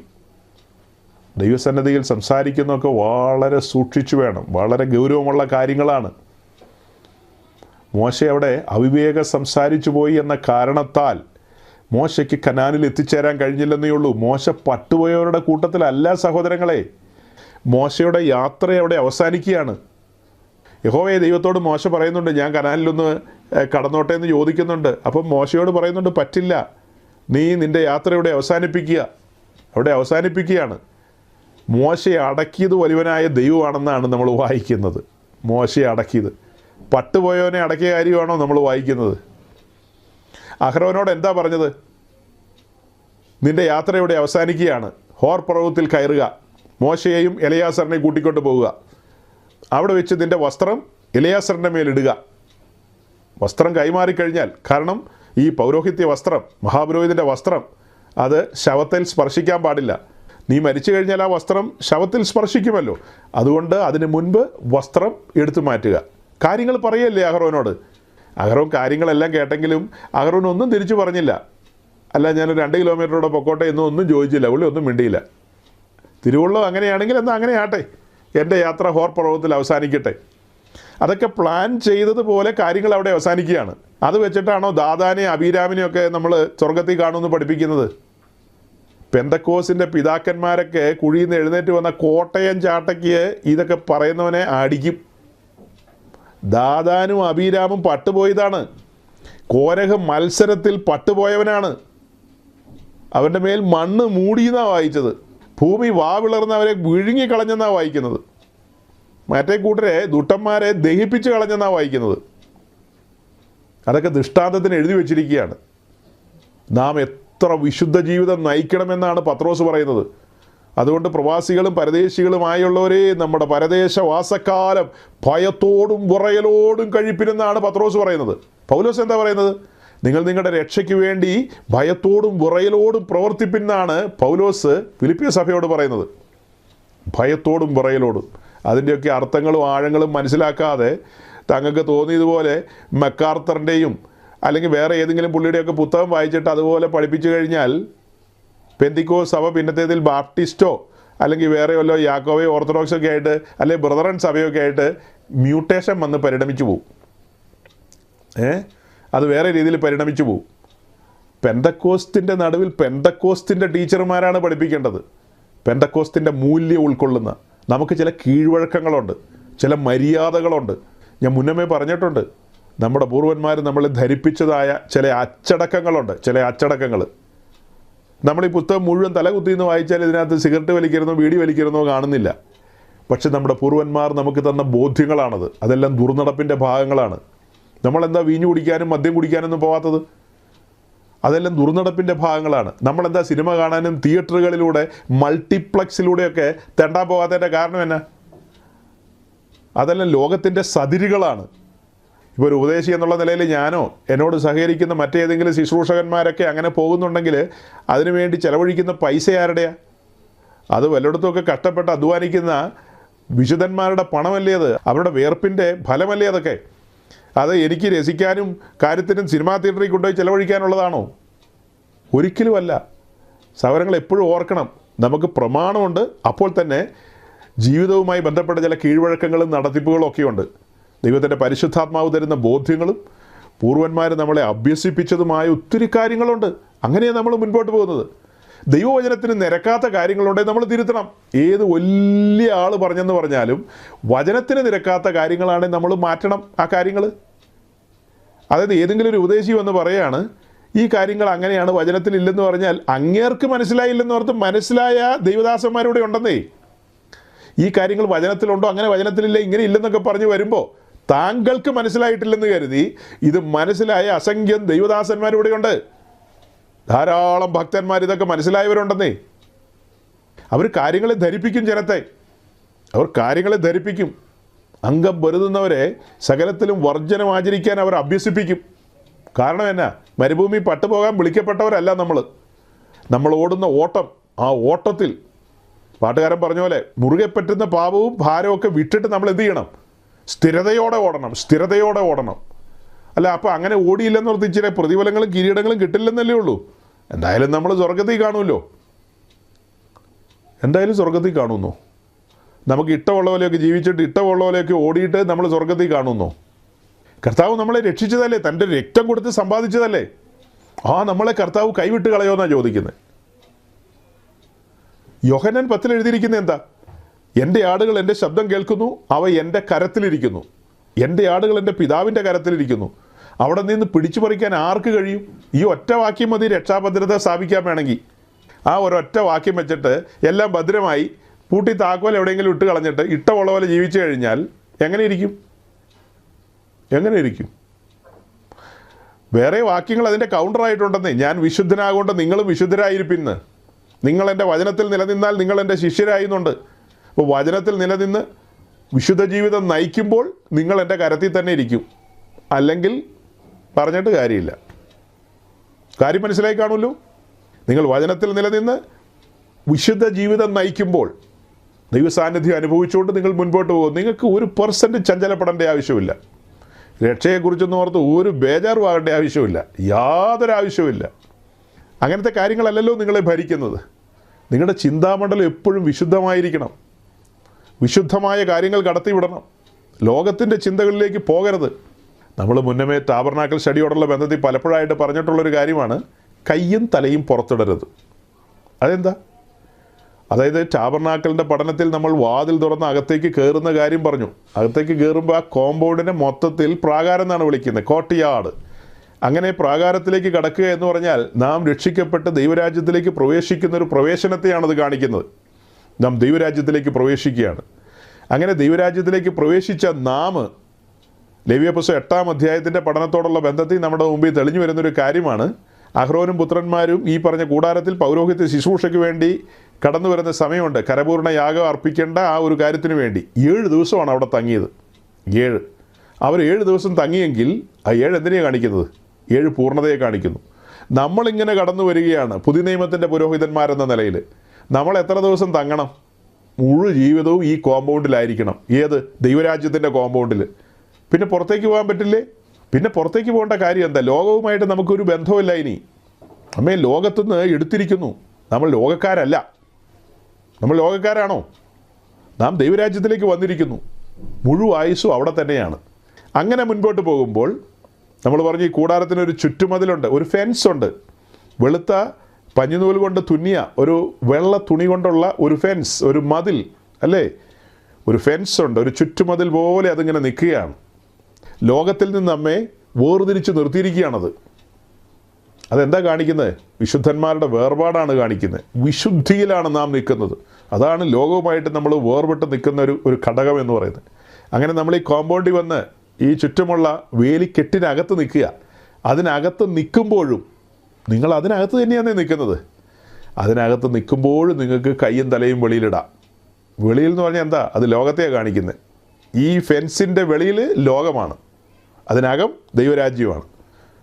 അപ്പോൾ നിങ്ങൾ നിൽക്കുന്നത് അവിടെയാണ്. നിങ്ങൾ പറഞ്ഞു വന്നാൽ പെന്തിക്കോസിലൊക്കെയാണ്. പക്ഷെ തലമണ്ട കൊണ്ടുപോയി വെച്ചു കൊടുത്തിരിക്കുന്നത് എവിടെയാണ്? ബാപ്റ്റിസ്റ്റുകാരൻ്റെ പ്രസംഗം കേൾക്കാനും അതുപോലെ കറക്ക് കമ്പനിയുടെ പ്രസംഗമൊക്കെ കേൾക്കാനാണ് കൊണ്ടുപോയി തല വെച്ചിരിക്കുന്നത്. എങ്ങനെ ഇരിക്കും? കഴിഞ്ഞ നാളുകളിൽ അറിഞ്ഞതും അഭ്യസിച്ചതും മനസ്സിലാക്കിയതും ആർജിച്ചെടുത്തതുമായ അടിസ്ഥാനങ്ങളെല്ലാം മറിയുകയാണ്. ആത്മാവിലുള്ള സന്തോഷം അതിലേക്ക് അടുത്ത ദിവസം ഞാൻ പറഞ്ഞു വരുന്നുണ്ട്. ആത്മാവിലുള്ള സന്തോഷം. ഇന്ന് സൗരി ലിസ ചോദിക്കുകയും ചെയ്തിരുന്നു, രക്ഷയുമായി ബന്ധപ്പെട്ട് ആ ബേസിക് ആയിട്ടുള്ള കുറച്ച് കാര്യങ്ങളൊന്ന് പറയാമോന്ന്. നിശ്ചയമായും അടുത്ത ദിവസം അതൊന്ന് പറയണം. ഈ രക്ഷാകരമായ ദൈവകൃപ ഉദിച്ചു നിൽക്കുന്ന കാര്യം ഒന്ന് കാണേണ്ടതുണ്ട്. നമുക്ക് നമ്മെ കോരിയെടുത്ത വിധങ്ങൾ, രക്ഷിച്ചെടുത്ത വിധങ്ങൾ, നമ്മെ കഴുകിയെടുത്ത വിധങ്ങൾ, അതൊന്നുകൂടെ ഒന്ന് അടുത്ത് നിന്ന് കാണേണ്ടതുണ്ട്. പുതുതായിട്ടൊക്കെ കേൾക്കുന്ന പലരുണ്ടല്ലോ, അവരൊന്നുകൂടെ ഒന്ന് കാണട്ടെ. ഇത്ര വലിയ രക്ഷ നാം എങ്ങനെ തെറ്റി ഒഴിയുമെന്നാണ് എബ്രായർ 2 എഴുതിയിരിക്കുന്നത്.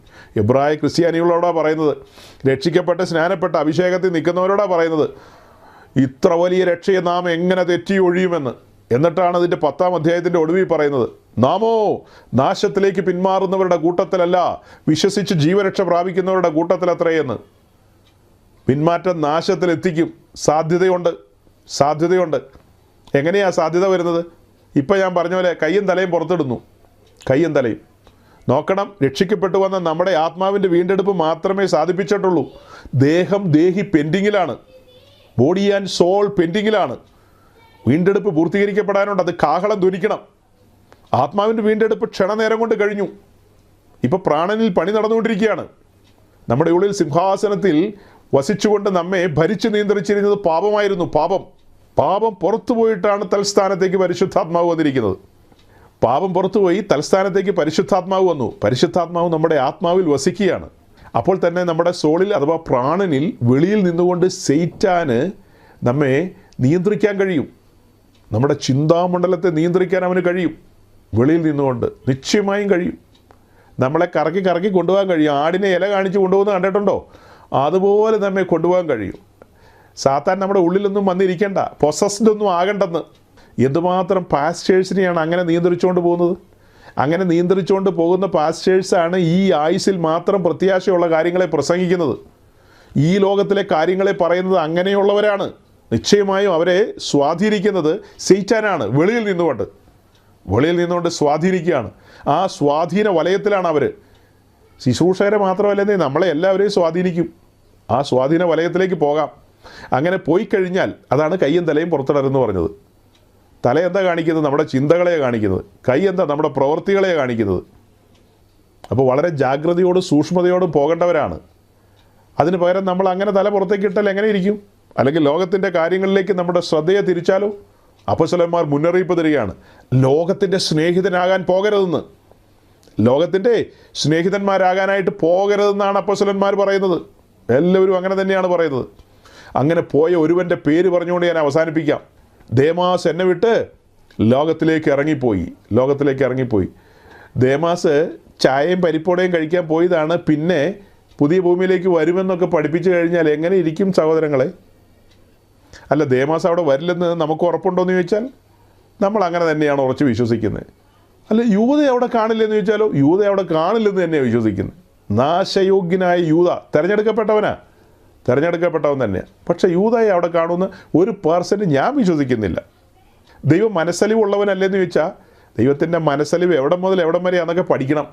അതൊന്നും പഠിക്കാതെ ചുമ്മാ മൊത്തത്തിൽ ദൈവം മനസ്സലിവുള്ളവനാണെന്ന് പറഞ്ഞിട്ട് എന്താ കാര്യം?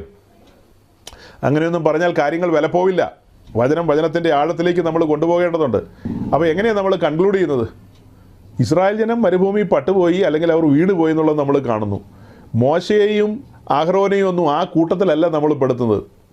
അവർ ഭക്തന്മാരായിരുന്നു. അവരുടെ അവിവേക നിമിത്തമാണ് അവർക്ക് കടക്കാൻ കഴിയാതെ പോയത്. അവരെ ശാശ്വതമായി ദൈവം തള്ളിക്കളഞ്ഞെന്നല്ല നമ്മൾ വചനം പഠിക്കുന്നത്. അങ്ങനെ ഒരിക്കലും നമ്മൾ പഠിക്കുന്നില്ല. അവർ ദൈവത്തിൻ്റെ ഭക്തന്മാർ തന്നെയാണ്. അതൊക്കെ ചില പഠനവുമായി ബന്ധപ്പെട്ട കാര്യങ്ങളായിട്ട് പരിഗണിക്കുക, അങ്ങനെ കൂട്ടുക. രക്ഷിക്കപ്പെട്ട് സ്നാനപ്പെട്ട് വിശുദ്ധ ജീവിതം നയിച്ച് മുൻപോട്ട് പോകുന്ന നമ്മുടെ ജീവിതത്തിലും മിസ്റ്റേക്കുകൾ സംഭവിക്കും, തോൽവികൾ സംഭവിക്കാം, അങ്ങനെയുള്ള പല തെറ്റുകുറ്റങ്ങളൊക്കെ സംഭവിക്കാം. അങ്ങനെ സംഭവിച്ചു കഴിഞ്ഞാൽ നമുക്ക് ദൈവസന്നിധിയിൽ നിന്ന് ക്രമീകരണം പ്രാപിക്കാൻ കഴിയും. അങ്ങനെ ക്രമീകരണങ്ങൾ പ്രാപിച്ച് നമുക്ക് യഥാസ്ഥാനപ്പെട്ട് മുൻപോട്ട് പോകാൻ കഴിയും. അല്ലാതെ നമ്മുടെ ജീവിതത്തിൽ എന്തെങ്കിലും സംഭവിച്ചു കഴിഞ്ഞാൽ, ഒരു മിസ്റ്റേക്ക് സംഭവിച്ചു കഴിഞ്ഞാൽ, ഒരു കുറവ് സംഭവിച്ചു കഴിഞ്ഞാൽ ഉടനെ നമ്മളെ തൂക്കിയെടുത്ത് എറിഞ്ഞ് കളയല്ല. പഴയ നിയമം ഇസ്രായേലിനോടുള്ള ബന്ധത്തിൽ തന്നെ നമ്മൾ കണ്ട കാര്യങ്ങൾ തന്നെ. ദൈവം ദീർഘക്ഷമയോടെ കാത്തിരുന്നു, ഇടതടവില്ലാതെ തൻ്റെ പ്രവാചകന്മാരെ അയച്ചു, ഇടതടവില്ലാതെ അവരോട് സംസാരിച്ചു. അങ്ങനെ അങ്ങനെ അങ്ങനെ അനവധി കാര്യങ്ങളല്ലേ നമ്മൾ വായിക്കുന്നത്. അതിനെയൊക്കെ മറികടന്ന് പോകുന്ന ഒരു നേച്ചറായിരുന്നു ഇസ്രായേലിൻ്റെ. അതിനെയെല്ലാം മറികടക്കുകയാണ്, ദൈവത്തെ കോപിപ്പിക്കുകയാണ്. 106 സങ്കീർത്തനത്തിലെ മുഴുവൻ ഞാൻ വായിച്ചില്ല. അവർ പ്രേതങ്ങളുടെ ബലി ഭക്ഷിച്ചെന്നും അതുപോലെ അവരുടെ മക്കളെ അഗ്നിപ്രവേശം ചെയ്യിച്ചെന്നൊക്കെയാണ് കാണുന്നത്. അങ്ങനെയൊക്കെ ചെയ്തവരുടെ മേൽ ദൈവത്തിൻ്റെ കോപം കടന്നു വന്നു. അപ്പം നമ്മൾ മനഃപൂർവ്വം പാപം ചെയ്യുകയാണെങ്കിൽ, മനഃപൂർവ്വം ദൈവത്തെ കോപിപ്പിക്കുകയാണെങ്കിൽ നമ്മുടെ ജീവിതത്തിലും ദൈവം അവസരം തരും. അവസരം തരാതെയൊന്നും ഇരിക്കില്ല. 1 പറഞ്ഞ് 2 ദൈവം മനുഷ്യനല്ല അങ്ങനെ തൂക്കിയെടുത്ത് എറിഞ്ഞ് കളയാൻ പാകത്തിന്. അങ്ങനെ ഒരിക്കലും ചെയ്യില്ലെന്ന്. നോഹയുടെ കാലത്ത് 100 വർഷമാണ് ടൈം കൊടുത്തത്. 100 വർഷം. മെതുശലേക്ക് എന്നേ പോകേണ്ട ആളാ വണ്ടി കയറി. പുള്ളി പിന്നെയും ഉള്ള പല്ല് മുഴുവൻ കൊഴിഞ്ഞു പോയിട്ടും വെച്ചോണ്ടിരിക്കുക. 100 കൊല്ലക്കാലം നോഹ ഇടതടവില്ലാതെ പ്രസംഗിച്ചില്ലേ. എല്ലായ്പ്പോഴും നമ്മൾ പത്രോസിൻ്റെ ലേഖനത്തിൽ കാണുന്നത് ദൈവം ദീർഘക്ഷമയോടെ കാത്തിരുന്നപ്പോൾ എന്നാണ് അവിടെ വായിക്കുന്നത്. അത് എല്ലാ കാലത്തും അങ്ങനെ തന്നെയാണ്. അവസരങ്ങളെ കൊടുക്കും, ദീർഘക്ഷമയോടെ കാത്തിരിക്കും. അതുപോലെ ഈ പുതുനിയമ കാലയളവിലും നമ്മുടെ ജീവിതത്തിലും ദൈവം എപ്പോഴും അവസരങ്ങളെ തരും. നമ്മെ വചനം കേൾപ്പിക്കും, തൻ്റെ പ്രവാചകന്മാരെ അയച്ച് നമ്മുടെ നേരെ കൈ ചൂണ്ടും, തൻ്റെ ഉപദേഷ്ടാക്കന്മാരെ അയച്ച് അവരെ കൊണ്ട് ഫ്രെയിം നമ്മുടെ നടുവിൽ വയ്ക്കും, തൻ്റെ ചട്ടങ്ങളും പ്രമാണങ്ങളും വയ്ക്കും. അങ്ങനെ നമ്മളെ ആ ഫ്രെയിമിൽ കയറ്റും. അങ്ങനെയൊക്കെ നമ്മളെ കൈവിട്ട് കളയാൻ ദൈവത്തിന് ഒരിക്കലും ആഗ്രഹമില്ലെന്നേ. അങ്ങനെയാണോ നമ്മൾ ചിന്തിക്കുന്നത്? അങ്ങനെയൊന്നുമല്ല നമ്മൾ ചിന്തിക്കുന്നത്. പക്ഷേ ദൈവത്തിൻ്റെ വചനം പറയുന്നു, ജഡത്തെ അനുസരിച്ച് നടന്നാൽ മരിക്കും നിശ്ചയം. നമുക്കങ്ങനെ പോകാവുന്ന സാഹചര്യങ്ങൾ വരും. നമ്മുടെ ഫ്രീ വില്ല് ഫ്രീസ് ചെയ്തിട്ടില്ല. ഇത്തരക്കാരെല്ലാം പഠിപ്പിക്കുന്ന ഫ്രീ വില്ല് ഇല്ലെന്നാണ്. നമ്മൾ നിശ്ചയമായും അത് പഠിപ്പിക്കുന്നു. ഫ്രീ വില്ലുണ്ട്. സ്വതന്ത്രമായ ഇച്ഛാശക്തിയിലാണ് നമ്മൾ സഞ്ചരിക്കുന്നത്. അതിൻ്റെ തെളിവാണ് വെളിപ്പാട് ദിവസം 3-ാം അധ്യായത്തിൽ ലവദൂക്കിയ സഭയോടുള്ള ബന്ധത്തിൽ പറയുന്നത്, ഞാൻ വാതിൽക്കൽ നിന്ന് മുട്ടുന്നു. ഫ്രീ വില്ലില്ലെങ്കിൽ പിന്നെ മുട്ടണോ? ഇടിച്ച് കയറിയാൽ പോരെ? അറസ്റ്റ് ചെയ്താൽ പോരെ? അങ്ങനെയൊന്നും അല്ലെന്നേ. നമുക്ക് നമ്മുടെ ഇഷ്ടത്തിന് ജീവിക്കാനുള്ള എല്ലാ അവസരവും തരികയാണ്. അതേസമയം നമുക്ക് നമ്മുടെ ഇഷ്ടത്തിനല്ലാതെ ജീവിക്കാൻ പാകത്തിന് നമുക്ക് നുകത്തിൻ്റെ കീഴിലേക്ക്, യോക്കിൻ്റെ കീഴിലേക്ക് കയറാനും കഴിയും. രണ്ടിനുമുള്ള അവസരമുണ്ട്. നമുക്ക് ഇഷ്ടമുള്ള പോലെ ജീവിക്കാം, അതേസമയം തന്നെ നമുക്ക് നുകത്തിൻ്റെ കീഴിലേക്കും കയറാം. നുകത്തിൻ്റെ കീഴിൽ കയറിക്കഴിഞ്ഞാൽ ആ നുകത്തിൻ്റെ കമ്പോണൻസ് അത് നമ്മുടെ കഴുത്തിലൂടെ ഇതിലൊക്കെ വന്നങ്ങ് മുറുക്കെ പിടിക്കും. അന്നേരം ലീഗലിസം ആണെന്നൊന്നും പറഞ്ഞ് വരല്ലേ പൊന്നെ. നുകം കണ്ടിട്ടില്ലേ? നുകത്തിൻ്റെ ആ കമ്പോണൻസ്, ആ സാധനം ഇങ്ങനെ കഴുത്തിൽ അവിടെ ഇവിടെയൊക്കെ ഇട്ട് കൂട്ടി പിടിപ്പിക്കുന്നത് കണ്ടിട്ടില്ലേ? കുതറി മാറിപ്പോകാതെ. അവിടെ ലീഗലിസമാണ്, നിങ്ങൾ പെന്തിക്കോസ് അങ്ങനെയാണ് ഇങ്ങനെയാണെന്നൊന്നും പറഞ്ഞ് വരരുത്. അടിസ്ഥാനമില്ലാത്തത് കൊണ്ടാണ് നിങ്ങൾ അങ്ങനെയൊക്കെ പറയുന്നത്. നിങ്ങൾക്ക് രക്ഷ എന്തെന്ന് മനസ്സിലായിട്ടില്ല സുഹൃത്തുക്കളെ. രക്ഷയുടെ ആഴം പിടികിട്ടിയിട്ടില്ല. രക്ഷയുടെ ആഴം പിടികിട്ടിയവൻ അവൻ സറണ്ടർ ചെയ്യപ്പെട്ടവനാണ്, സമർപ്പിക്കപ്പെട്ടവനാണ്, തകർന്നുറങ്ങിയ ഹൃദയത്തിൻ്റെ ഉടമയാണ്. അവനൊന്നും ഇങ്ങനെ ഒരു അക്ഷരം മിണ്ടത്തില്ലെന്നേ, ഒരക്ഷരം മിണ്ടത്തില്ല. സമർപ്പിതനായിരിക്കും. ആ സമർപ്പണത്തോടെ നമുക്കിന്ന് പിരിയാം. നമ്മുടെ കർത്താവ് വരാൻ താമസിച്ചാൽ വരും ദിവസങ്ങളിൽ കൂടുതൽ ആഴത്തിൽ നമുക്ക് ക്രൂശിലേക്ക് ചേർന്ന് നിന്ന് കാര്യങ്ങളെ കൂടുതൽ ധ്യാനിക്കേണ്ടതുണ്ട്. ദൈവം നിങ്ങളെ അനുഗ്രഹിക്കട്ടെ. Thank you.